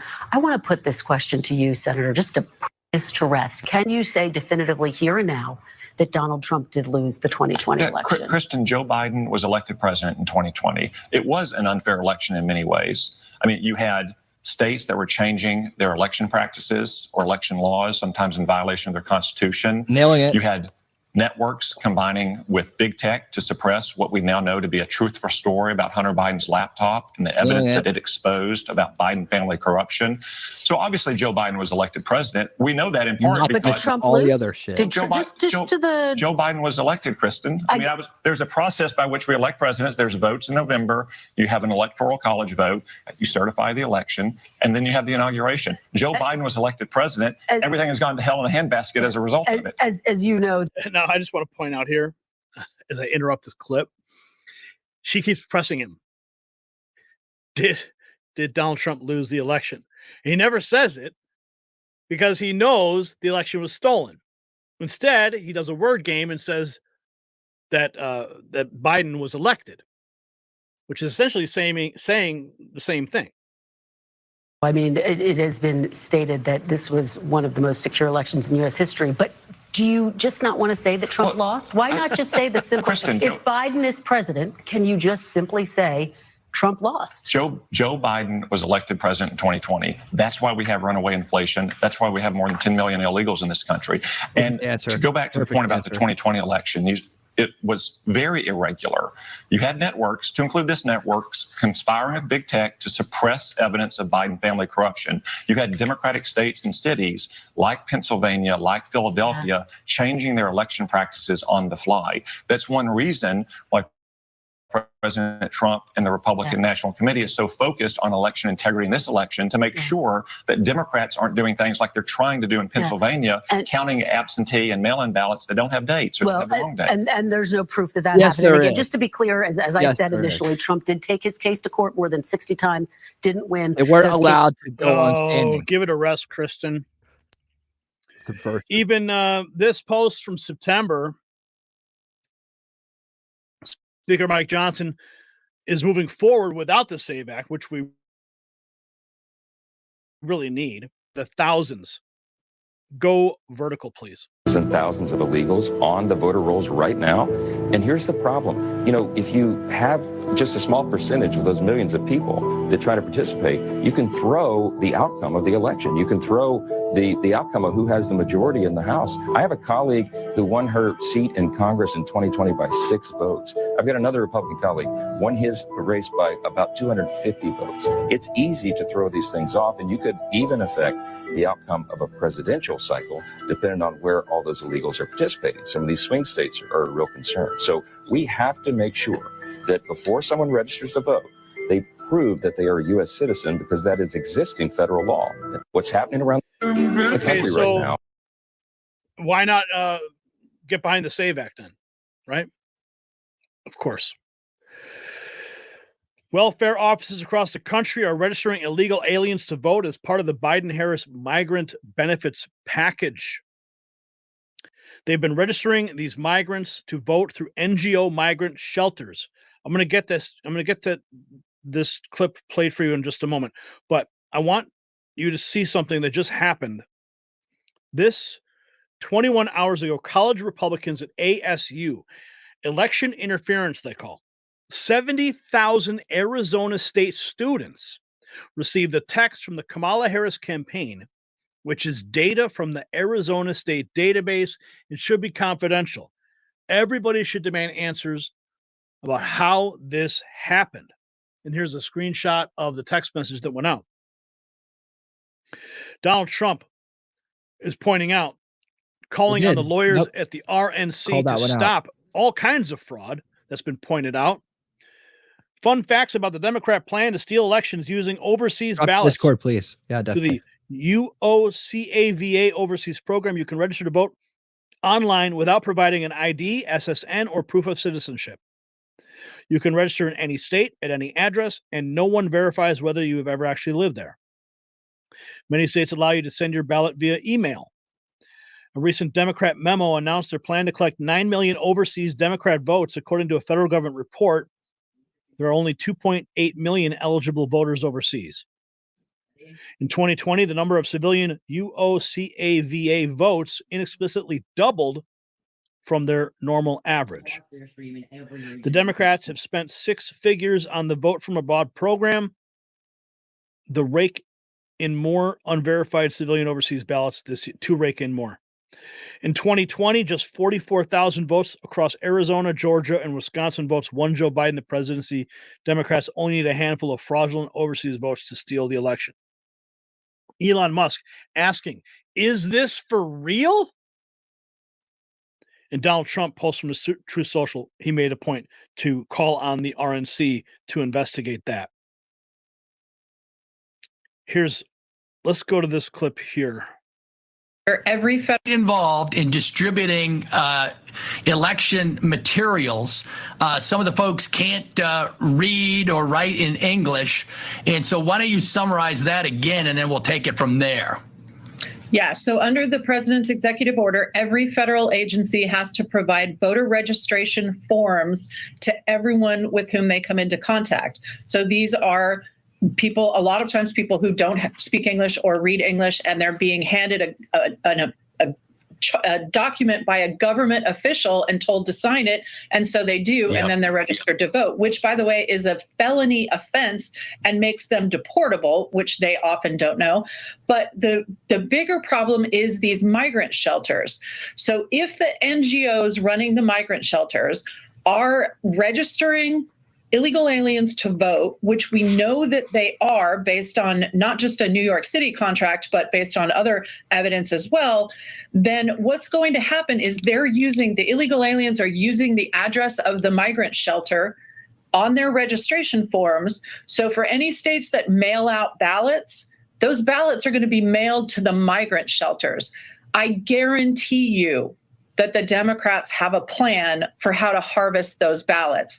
They now have a whole list of names of people they know are ineligible to vote, but are registered to vote and are going to be sent ballots. So somebody's going to fill out those ballots and they're going to be delivered to some, voter office. So watch your mailbox. Watch people going through mailboxes, man. That's how they do it. They have them sent to their places and they go grab them out of there and they fill them out for them. We really need to do is have election officials looking through the voter rolls for multiple people with different last names registered at the same address, and then figure out if that address is a migrant shelter, because those are non-citizens.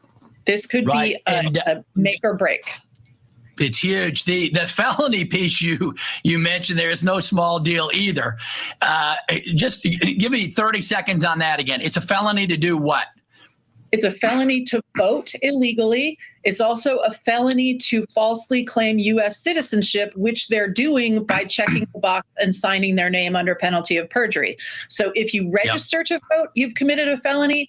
If you vote, you've committed another felony, and you are deportable after that. And so this is an important public service announcement. Non-citizens, legal or illegal, non-citizens are ineligible to vote, and it is a felony involved in distributing. It is a felony. So Democrats are clearly setting these people up to commit voter fraud. Here's a video talking about how it was discovered that many illegals were using the same social security number to vote. Sign a piece of paper we discovered 10,000 people using the exact Social Security number. See if this one rings true. You take an illegal, you bring them in. They sign a piece of paper promising to pay taxes. What they get is a Social Security number. So the employers can take out the taxes. Put a pin in that. Here's what they do. In cities like this, let's think of a chicken processor. They will bring in hundreds of illegals. They will spread them out across all of these plants and factories, giving them jobs. They're all using the same Social Security number. The IRS unconnected our names from the Social Security number. Now, when you look it up, it just pings to see if there's an employer. If there is, it says it's good, it validates it. Why do they do that? Because all of these factories are giving them Social Security numbers. The government turns its back on it. As soon as you have a Social Security number and you go over to motor voter, pass the driver's test, right? You get a driver's license. The person, look, you got a social, you must be a citizen. That's how they pack the rolls. By the way, those guys don't pay taxes anyway. It's taken out by companies. Our government's been sitting on $1.7 trillion slush fund that one fund has still in it to this day. It's just the tip of the iceberg, my friends. Here's another one. Brian, go vertical with this.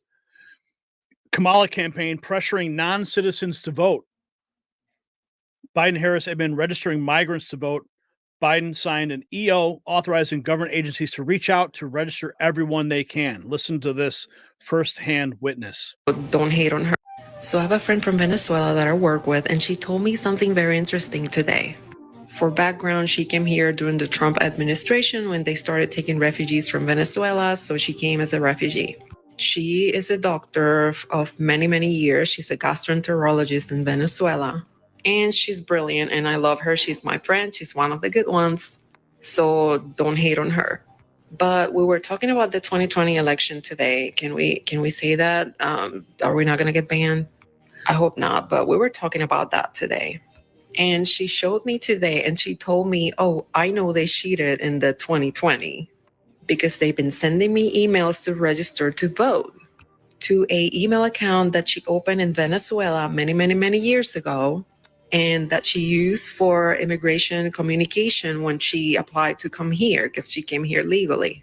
And she showed me the emails and she had a bunch of Kamala Harris registered to vote, Kamala Harris campaign. And I'm like, wait, are you a permanent resident or are you a citizen? She's like, no. She said, I'm not even a permanent resident yet. Like, she hasn't gotten her papers yet. And she knows that she's not allowed to vote and it's illegal for her to vote, but she's receiving these emails. Unless the White House or the DHS sold her information to a third party, because, you know, it's possible. Why would they send her emails from Kamala's campaign if they know she is not a legal citizen? Can someone explain to me, why are they sending non-citizens emails to register to vote and to vote for Kamala Harris? Guys, we've been saying it since day one. This is their plan this time, was to get illegals to vote. That's why they're crashing the border. Because I get those emails, but I was a registered Democrat before, so I still get those emails. And she has never registered to vote in her life because obviously she's not a citizen and she knows that. So can someone explain to me, where would they get her email from?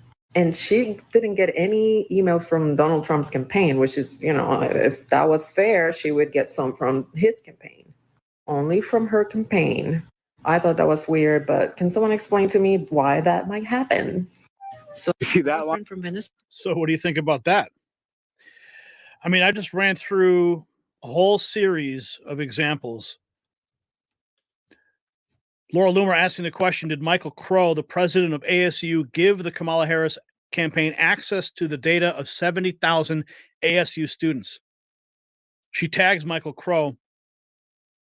And she says, did you know he's the chairman of the board of InQtel, the Central Intelligence Agency's venture capital firm?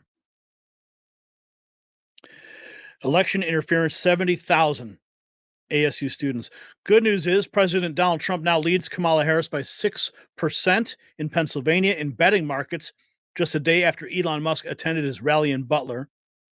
Elon Musk pointing out Trump is now leading Kamala by 3% in betting markets, more accurate than polls as actual money's on the line. And also, this is really cool. For every person you refer, this is Elon Musk setting this up. For every person who you refer who is a swing state voter, you get $47 easy money. Elon's America PAC is offering $47 for each registered voter you refer in a swing state that signs this petition. Yep. That's happening. Elon Musk, $47 for each registered voter you refer in a swing state that simply signs a petition. The fraud and theft of the election using multiple strategies by Democrats is like a high-stakes game of whack-a-mole. Carrie Lake even pointing out what I brought up earlier about Trump's call to the lawyers of the RNC. She says she sounded the alarm on this as well. This should be number one concern and effort of the RNC Vote Project.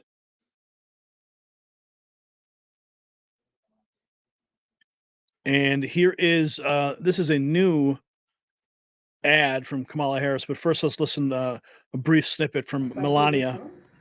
Here we are. We are, what, 30 days from the election, and people will decide what they would like for this country. But are you ready? We are ready. We are here.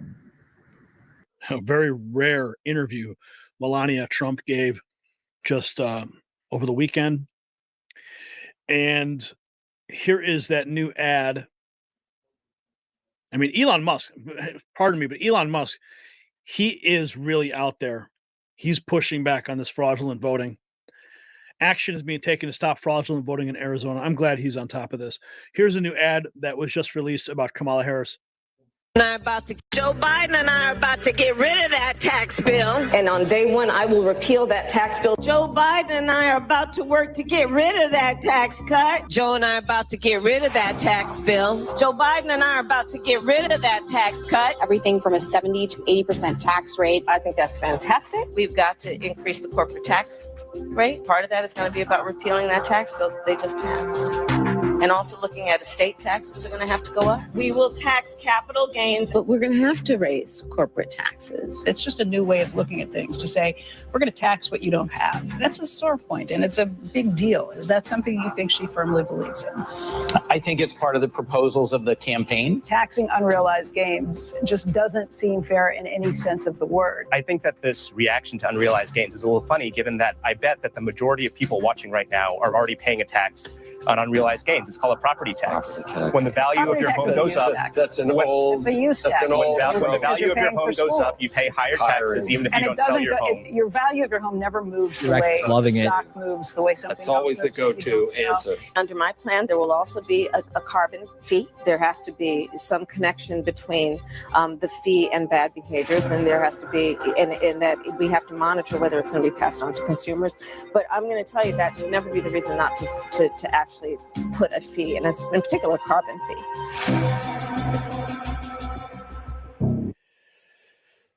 That's what they want.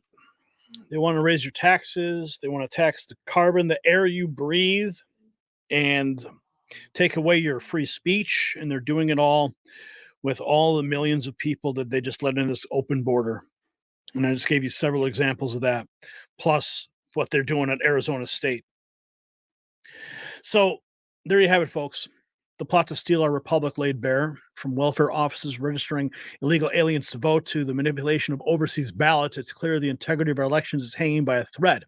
But the fight is not over. I want to hear from you. What steps do you think need to be taken to secure our elections and ensure that every legal vote counts?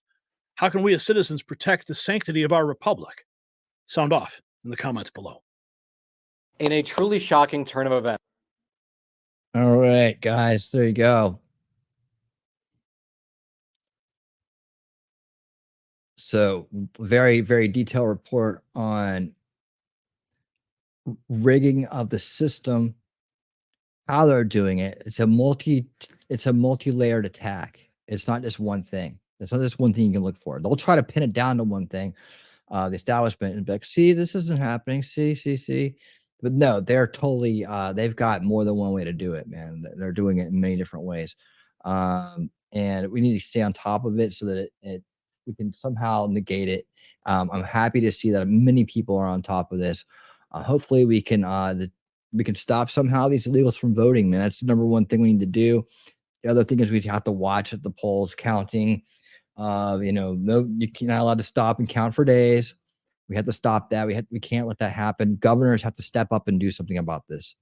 We know the blue states are going to cheat, and they're probably not going to worry about it. But the Republican governors need to really, really come together and make sure that this stuff does not happen this time around. I mean, they say, oh, nope, the election's been called. It's over. Right? It's over.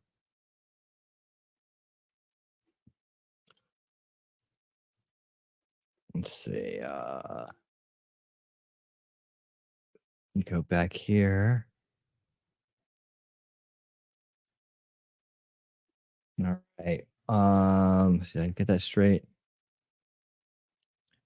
This is good here. Okay. So I got one more for you tonight. I'm gonna cut it a little bit short tonight. I'm kind of like feeling slightly bit under the weather, but this ballot stuffing story right here. It's a little long, but this happened like months ago. Literally, this is a report from 11 months ago. Ballot stuffing report right here. I'm gonna save this one for Thursday's show. So I know you guys saw it pop up on the screen. But I do want to show you one thing that kind of goes with the theme of the evening here. Excuse my screen positioning there. And it comes under it's got immigrant crime, and immigrant's not even a fair word to use here. But this is it kind of goes with our theme this evening. So I had to show this. I had to show it. This will be our final report of the evening. And then I'll see you back on Thursday, if not sooner, for more winning 2024 election 24 topics and updates. But let me pull this up here. Right here. Yes, it's true. Yes, it's true. Where the big liar claims that she used to work. New York City gang attacks governor outside of McDonald's. Attack on Manhattan's Upper East Side. The victim, New York's former governor, David Paterson. The NYPD releasing these images overnight of the 5 suspects in the attack. Police say they are believed to be teenagers. So an altercation took place between a gang of teenagers and a former governor of New York right outside that McDonald's. And while gang violence has been a growing problem here for months, things may be approaching the point of no return. Because if a former governor can't walk down the streets here safely, what chance do the rest of us have? Police are searching for several suspects who they say assaulted former New York Governor David Paterson and his son. We're hearing from police that the former governor was out here with his stepson and they were walking their dog when they got attacked. You notice that there's one woman and it appears to be 4 other males there. Maybe they didn't know who he was, but even still, it's wrong too. Okay, to be fair, this is an immigrant crime. So, anyways, we'll do it real short here, and I got one more for you. It's awful. I mean, this is ridiculous. There's got to be better. The number of teen girls using guns is growing, and now female crime fighters are working to bring them to justice and turn their lives around. What's going on here? I love you, babe. Some of them are afraid. Some of them are forced to do it. Some of them just, are curious. They like the bad boys, so they want to run in those circles to see what it's like. They may not necessarily be like that, but it's too late. This is cultural decay right here. This is Cash Jordan. So yeah, that happened. You get caught up in it. A lot of people are questioning what. Yeah, this is just gang related stuff. It doesn't really apply to the topic. I'm gonna pull it down. I got another one for you. Hold on. I misread the title there because, like I said, I'm kind of feeling a little bit under the weather. A little bit. I need to get some rest tonight. Let me go ahead and get to the next one. I think I meant to play this one, but that McDonald's one, yeah, it happened. What? Playlist am I under? Oh, wrong one. Okay. That's what it was. Let me just do this. Let's take border crisis. All right. There we go. Share this out.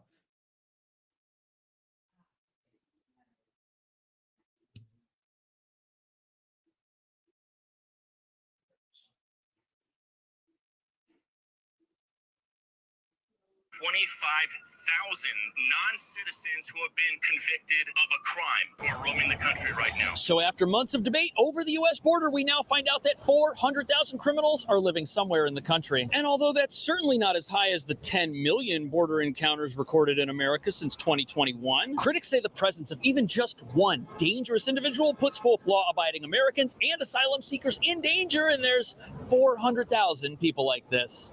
What we've learned from the acting ICE director, there are over 13,000 convicted of homicide who are roaming the United States right now. All these numbers we just rattled off, they don't even account for the nearly 2 million gotaways. This morning, ABC News has confirmed a Lebanese man apprehended by U.S. Border Patrol has acknowledged being a member of Hezbollah, considered one of the most dangerous terrorist groups in the world. FBI Director Christopher Wray warned of dangerous people crossing the border. 8 nationals of Tajikistan with ties to ISIS have been arrested by ICE. The arrest took place in New York City, Los Angeles, and Philly.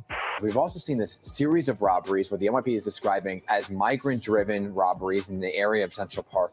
The Border Patrol chief put a lot of blame on policy, saying if there aren't any consequences, people are going to continue to come, and you're still going to see the cartels smuggle people. It's quite possible we'll see another record year here at the southwest border. Yeah, but she's fixed this, right? They got solutions. They're about solutions. So of the 400,000 criminals currently living in America, 13,000 have been convicted of some very serious crimes. But what nobody's talking about is, even though these numbers do not represent the vast majority of asylum seekers, the real number of convicts secretly roaming our country might be higher than anyone knows about, because these are just the people we know about, which is a massive problem for the country, no matter how you look at it, as dangerous individuals cause issues for everyone, regardless of where they're from. Yes, they put citizens and permanent residents in danger, but these criminals, they're also a danger to immigrant communities made up of asylum seekers. And in many cases, the people who fled poverty are the ones being targeted first. And for months, we've heard reports of gang activity and potential extremists infiltrating sanctuary cities throughout America in an attempt to carry out dangerous acts or build and expand their criminal empires, which they can get help doing by recruiting disillusioned asylum seekers who may have come to a sanctuary city like New York, but instead of finding a brighter future, now find themselves living in tents down by the river, as the humanitarian industrial complex that makes money off their presence has no ability to connect them with the jobs they'll need to live on their own. But it's not just that dangerous criminals are preying upon asylum seekers. In many cases, we're now seeing crime spill out of sanctuary cities into working class neighborhoods outside of them, kind of like what's been happening in Aurora, Colorado, which reveals that after preying upon other immigrants, these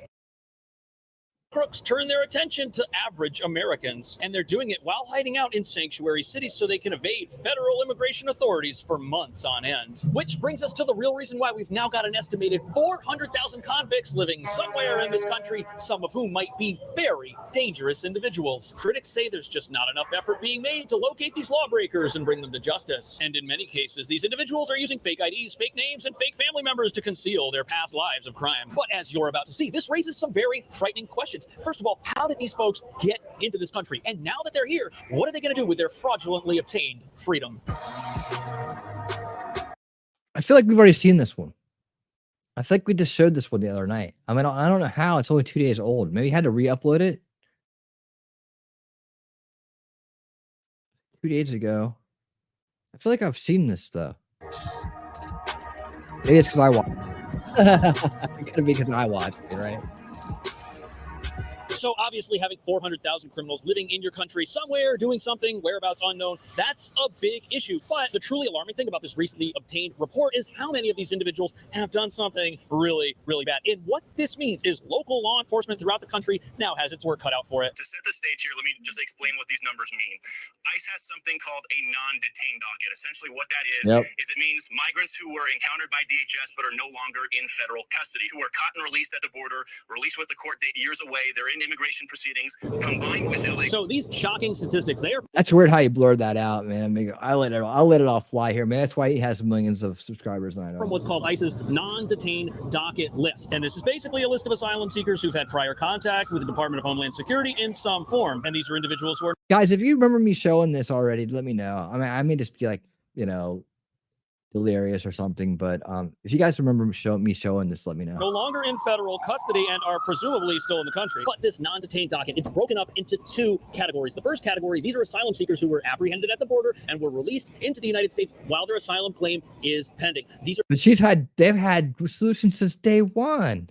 Since day one, the first solution was to completely open the border, right? The second one was to turn a blind eye.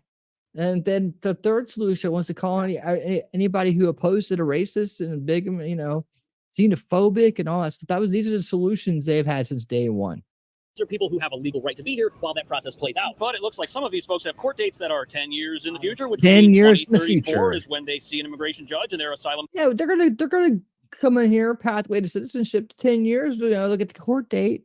The courts are gonna be slammed in 10 years, aren't they? Claim finally plays out. However, these are not the individuals that this recent report is concerning. It's concerning people who were convicted of a crime and still managed to get into the country. And in many cases, these are people who were ordered deported by an immigration judge, but are still here and have refused to leave. And some of these people will be your violent gang members who take refuge in sanctuary cities and try to expand on their criminal footprint. And in total, this non-detained docket includes almost 500,000 people who've been convicted of something, plus an additional 220,000 that have pending criminal charges. Now look, law enforcement's not concerned about the millions of people who've come here legitimately seeking a better life and the American dream. They're not who everybody's worried about. But this brings up a big question. 400,000 people roaming about the country, that's certainly a lot. How big of a threat could this really be? Is this something that people should be alarmed about? And if it is, what is being done to keep everybody here safe, including legitimate asylum seekers? ICE recognizes that some jurisdictions are concerned that cooperating with federal immigration officials will erode trust with immigrant communities. However, sanctuary policies can end up shielding dangerous criminals who often victimize those same communities. I mean, that would appear to be. So in this country, we have law enforcement bodies whose job it is to find these people, locate them, and arrest them, possibly deport them. But in a sanctuary city like New York, that process is complicated. And since we don't allow our police to cooperate with the federal government, what that essentially does is it makes a sanctuary city a sanctuary for criminals. And that's because what most people fail to understand is that asylum seekers, they don't need refuge from a government agency who's looking for them. They're seeking asylum. They've got a legal right to reside in the country while their court case plays out. They don't need refuge from an immigration system that's out to get them. They're here whether New York is a sanctuary city or not. And asylum seekers are just as free to reside in New York as they would be in Texas or any other state because they are parolees of a federal court. And what that means is this idea of a sanctuary city only benefits people who are here and aren't supposed to be. But sanctuary cities are unknowing accomplices with these criminal organizations because we give them a place where they can hang out. And this is a constant source of frustration among the rank and file of ICE. That's immigrations and customs enforcement agents. And the reason this is so frustrating for ICE agents is because in a sanctuary city like New York, an asylum seeker will be arrested, charged, and released back into the community on their own recognizance. Now, most of the time, ICE will request that the NYPD hold on to that person. This is called a detainer request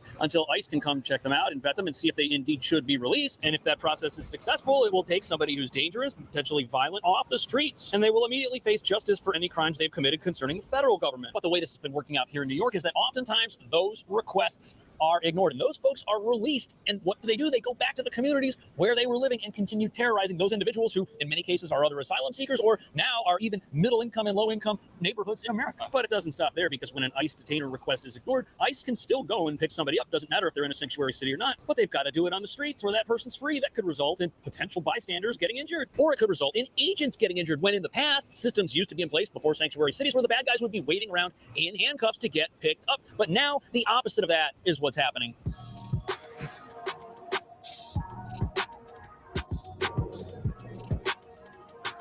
So the interesting thing about this debate on immigration and sanctuary cities is it's causing people who in the past may have had a rather liberal view of the border and things like that to reconsider their positions. And it's causing people who may have in the past saw a valid position and valid purpose for sanctuary cities to reconsider whether or not that purpose still does the good that some of these cities thought was going to happen when they made these sanctuary laws 20, 30 years ago. Is ICE able to get involved with detaining some of these folks who are bad apples, as they call them, right, and deport them?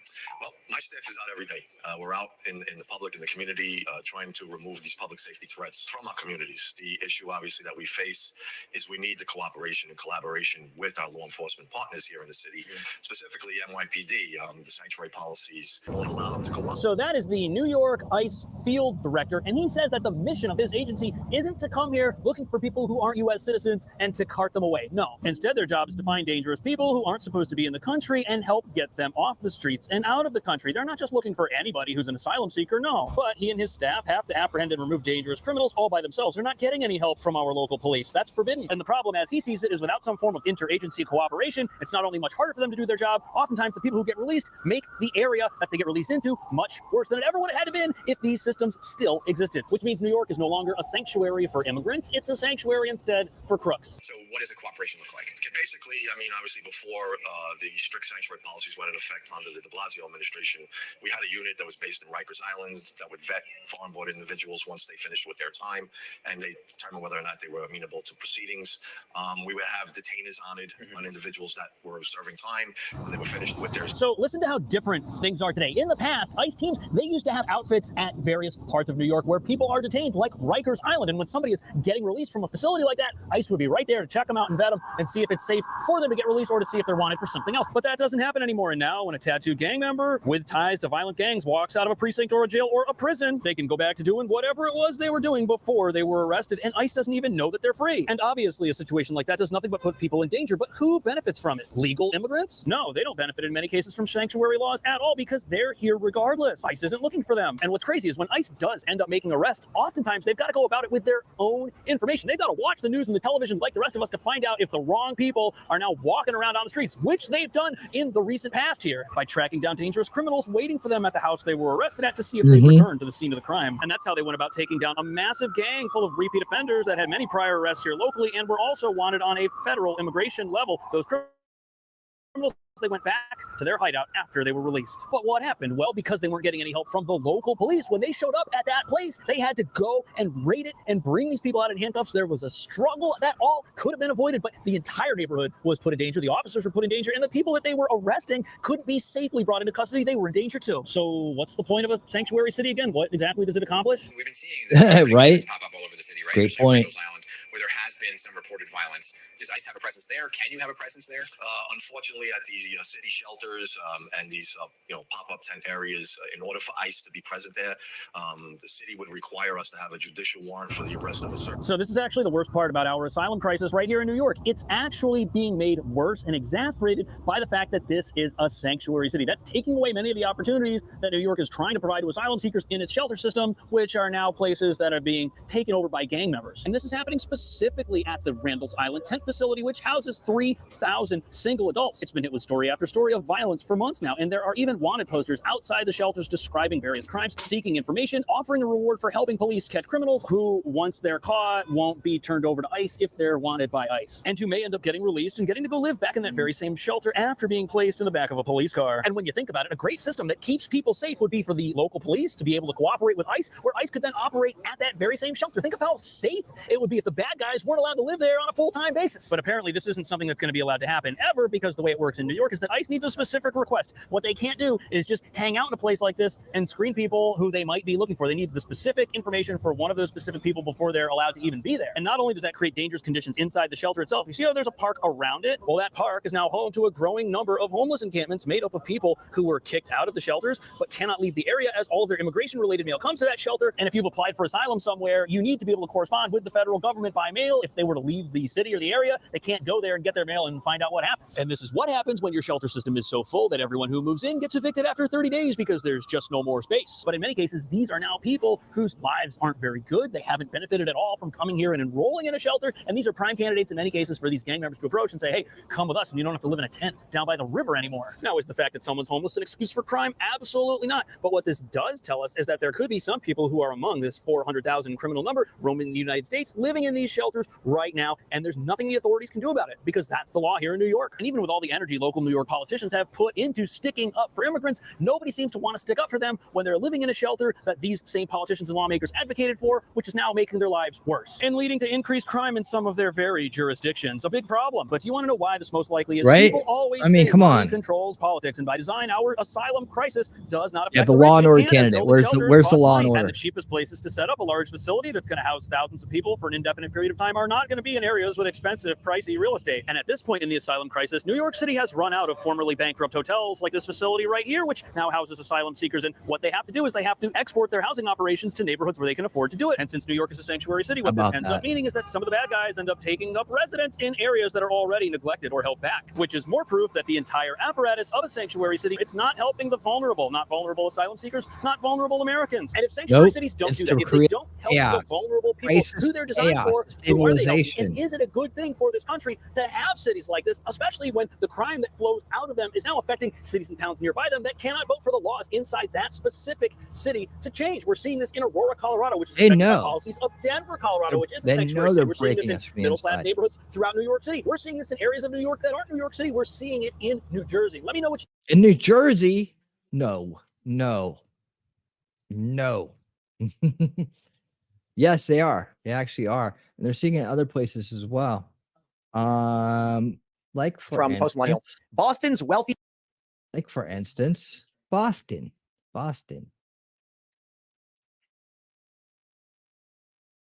From the post-millennial. Boston's wealthy elite outraged over new shelter for illegal immigrants in their neighborhood. Are they? Residents of Fort Point in Seaport couldn't fathom living amongst illegal immigrants in the Democrat-run sanctuary city that they voted for. I love it because Libs of TikTok says, Biden won Massachusetts by 33 points, and he won Boston by 67 points.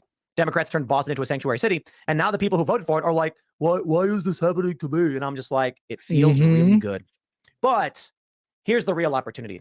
Wouldn't you, first, let me just say, don't you just want to just gloat and laugh at them? We can all form together in a big crowd and just, I'd rather it not be happening. I wouldn't call it a protest, a peaceful gathering where we all just point at their homes and laugh at them. But that doesn't solve any problems. It just feels really good. And so it probably makes more sense is to ask them to not vote for Donald Trump and be like, well, at the very least, if you vote for Trump, he'll make these people go away. Yep. And vote for a new mayor, right? Like Boston has an extremely progressive mayor. She was the one who sent out the Christmas party where she was like, just no white people. Like it is something that is within their power to fix because it's a problem they have created. That's the beauty of having elections and having term. Yeah. Okay. I just wanted to point that out. That's just a quick story on that. Yeah, it's happening up in Boston too. It's happening everywhere. This is a unfixable situation until you attack the root cause of the issue, and then you clean up the mess. Right? Everything has to be cut off. Border has to be closed. Mass deportations have to happen, and cities have to have these policies be de-incentivized to have these policies that allow for it. Right. And people need to leave the cities and let them break and fall if they're going to refuse to do the right things and provide safety and prosperity for the people, the citizens of this country who live there. Hey, thanks so much for being here, Kim's Corner, man. Kim's Creations. Thank you. It's great to meet you, and we look forward to seeing you again. Thank you so much, man. I really do appreciate it. We look forward to seeing you. I got a lot of good shows for you, so hopefully we'll see you around. Actually, I'm getting ready to wrap it up myself. But yeah, guys, we know what we gotta do. So guys, thank you so much for being here this evening. I really appreciate each and every one of y'all's support. Oh yeah, I have one more thing I'm supposed to show. Is Heidi still here? I don't know if Heidi is still here or not, but if she is, I have to show one more thing. How much federal income to the rich pay? Wow, all kinds of stuff going in here. Where did I see this? I saw it somewhere a minute ago. Oh, here it is, the chart. I gotta show you this. This is from an earlier story. What happens if I do this? Oh, wow. Okay. Let's do it like that. Oh, yes, there you are. Okay, here we go. We got to follow up our earlier story with this right here. And let me just do it like that. Hopefully this will work. Okay, there we go. So, how much taxes did the rich actually pay? What's the fair share? We're going to pay your fair share. What's the fair share here? Top 1%, average tax rate of 25.9%. Share of the total income taxes, 45.8%, right? And income tax threshold for each group, $682,577. Top 5%, 23.3%, 65.6% of the share of the total income tax. That's the average, and then share of the total, and then about $250,000 right there, threshold for each group. Top 10%, 21.5%. 70 average, 75. That's the average tax rate. 75.8% share of the total income taxes. About $170,000 threshold for each group. Top 25%, 18.4%. Top 50%, 16.2%.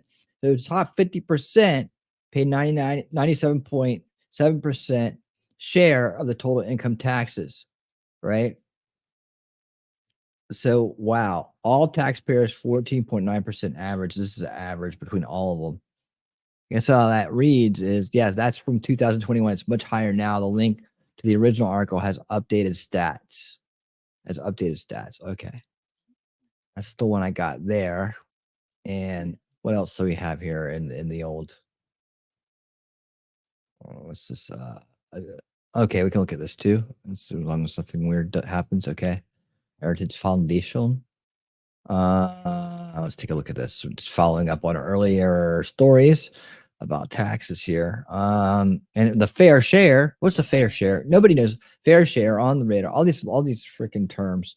All right. How much federal income tax do the rich pay? Are they paying their fair share, guys? Fair share? Fair share, anybody? Politicians on the left portray the rich in America as a bunch of freeloaders who won't pay their fair share. They won't pay the fair share. These politicians suggest that many of society's problems could be solved if only the rich would be less greedy and hand over more of their money to the government to spend. A fair share. That's what we got to do. Kamala is going to be the one establishment puppet that's going to get the rich to pay the fair share. All right. And there are three problems with this argument. First, many of society's problems are caused by the government spending too much. Inflation is a prime example. Second, the argument ignores the greed of the politicians who want to spend other people's money. Third, and this is the crux of the matter, the rich already pay a disproportional share of federal taxes. Yeah, it's true. Here are the numbers according to the government forecaster in the Joint Committee on Taxation. In 2024, about 1 out of 180 American taxpayers will make 1 million or more of total income based on a broad definition of income used by the forecasters. Although these $1 million earners will earn about 15% of the nation's income next year, although these $1 million earners will earn about 15% of the nation's income next year, but they will pay 39% of all federal income taxes. Is that fair share? Is that fair enough for you? The $1 million earners will pay an average federal income tax rate that is 3.5 times higher than the other 99.4% of Americans' fair share, right? Politicians also peddle the claim that millionaires and billionaires pay a lower tax rate than school teachers, nurses, firefighters. Well, we've heard that tonight, haven't we? School teachers, nurses, firefighters, and sanitation workers, or whatever group they're pandering to on that particular day. Right out of the camel's mouth. Right out of the camel's mouth. President Joe Biden has even suggested that millionaires pay not only a lower rate, but less in taxes than these other Americans. That couldn't be further from the truth. Of course. I mean, can you imagine Joe Biden telling a lie? Good Lord. That couldn't, based on the government's forecasters' estimates, those earning $1 million or more in 2024 will pay an average of about $750,000 in federal income tax, about 475 times as much as the average American taking home between $50,000 and $100,000 a year. As a percentage of income is somewhat more even, but still, for every dollar of income, the millionaire category will fork over more than 10 times as much federal income tax as their middle income compatriots. However you look at it, the rich directly pay a huge share of federal income taxes. Indeed, they do. Is that fair share enough? It's just the same old bullshit. It's just supposed to reach the ears of somebody who's struggling. And okay, so you got a new screenshot. All right, new screenshot coming up, guys.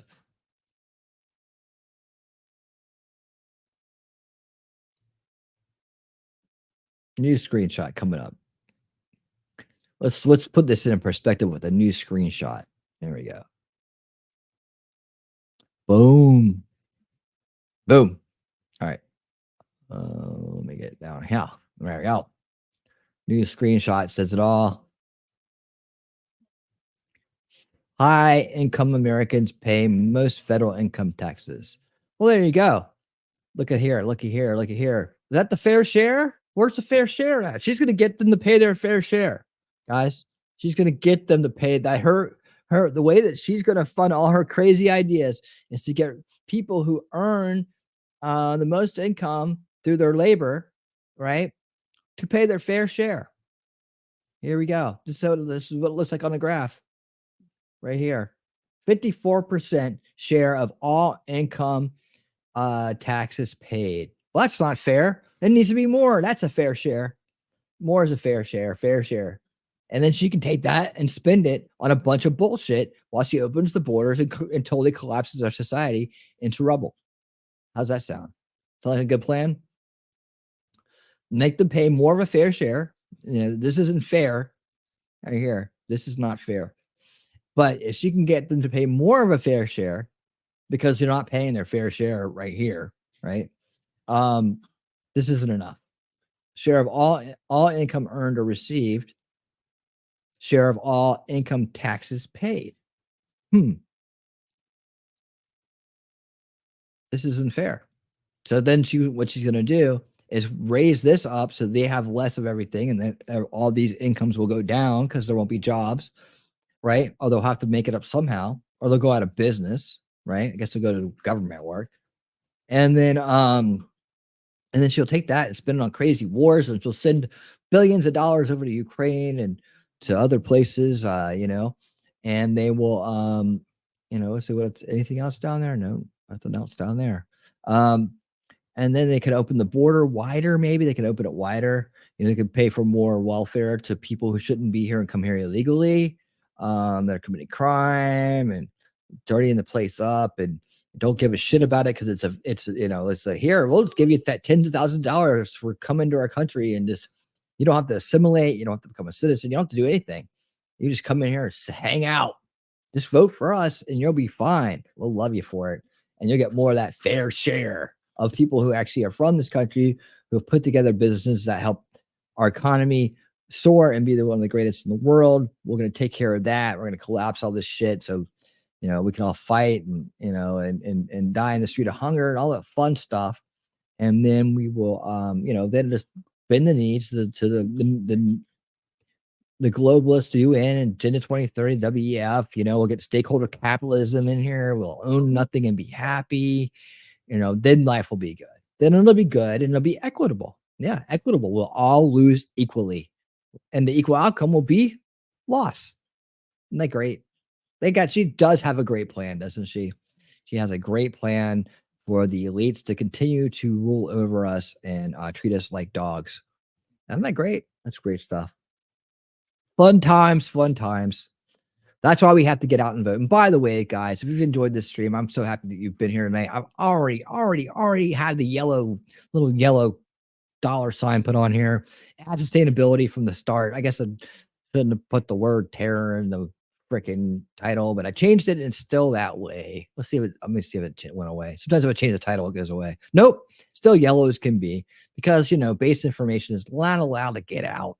And they don't want us knowing these things because the election's coming up, and they need to make sure their establishment public gets in, and nobody ever hears how to win reality and how to create long-term solutions. It's very important that people ignore these messages and go about their business. So that's how they treat people like me, as they bury me and make sure that the hours and hours and hours I pour into doing this stuff reaches very few people. That's the plan. That's how they do it. If I was talking about Bigfoot or fucking UFOs, then shit would be fucking super viral, but you know, I keep it based, and that's the way it is. I promise you, when you come here, I'll do my best to never, ever, ever. There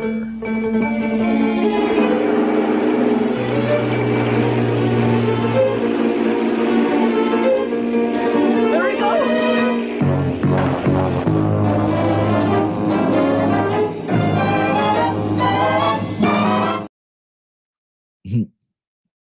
You should be investigating that info on the minority mindset on his channel. That minority has on his channel. Okay, I'll check out minority mindset at some point. I'll see what kind of info he's investigating. There's more on the chart. We could drop the link in there for everybody. T3. In fact, you know, let me just do this. Heidi, you've been awesome, and you've been coming here you've been coming here all the time. Let's just go ahead and give you that wrench, right? There you go. Let's do that. I was thinking about that the other day anyways. I like to get reward wrenches out to people who come here on a regular basis and contribute greatly. And then, you know, I probably need to go through and take some wrenches away from people who don't. But you know, I keep them on the, you know, on the chill level there, and you know, I'm okay with it. I mean, some people are all weird about their wrenches. I'm not. It's just like, you know, if people misuse them, then they get taken away. And yeah, you know what? I should pay attention to. There's this thing now that I can do in here. What is it? I can moderation activity. Let me see. I'm going to turn this on and see what this means. Moderation activity will be shown. So that means that if anybody ever dares delete a comment from my chat, your name will be in the chat for everybody to see. So it will have to be a good reason for you to do that, which then we will discuss in public. But that usually doesn't happen here. But I know that on some nights people had problems with comments to chat disappearing, and at thus I blamed YouTube, and I didn't think twice about it. Maybe there are some wrenches that people don't need to have out there that are just doing things to disrupt the streams, and I've just like not paid attention to it. So I'm going to turn that on for now. That's going to stay on. And if I dare ever see anybody deleting good comments, we're gonna have a little talk, me and you. But you know, I trust my mods. I trust my top mods to do the good work. They won't have any questions from me if they need to do something. But you know, I'll be watching the other ones. Really good. You got it, Heidi. You got it. I know that everybody here is responsible and a good person and is going to do the right thing.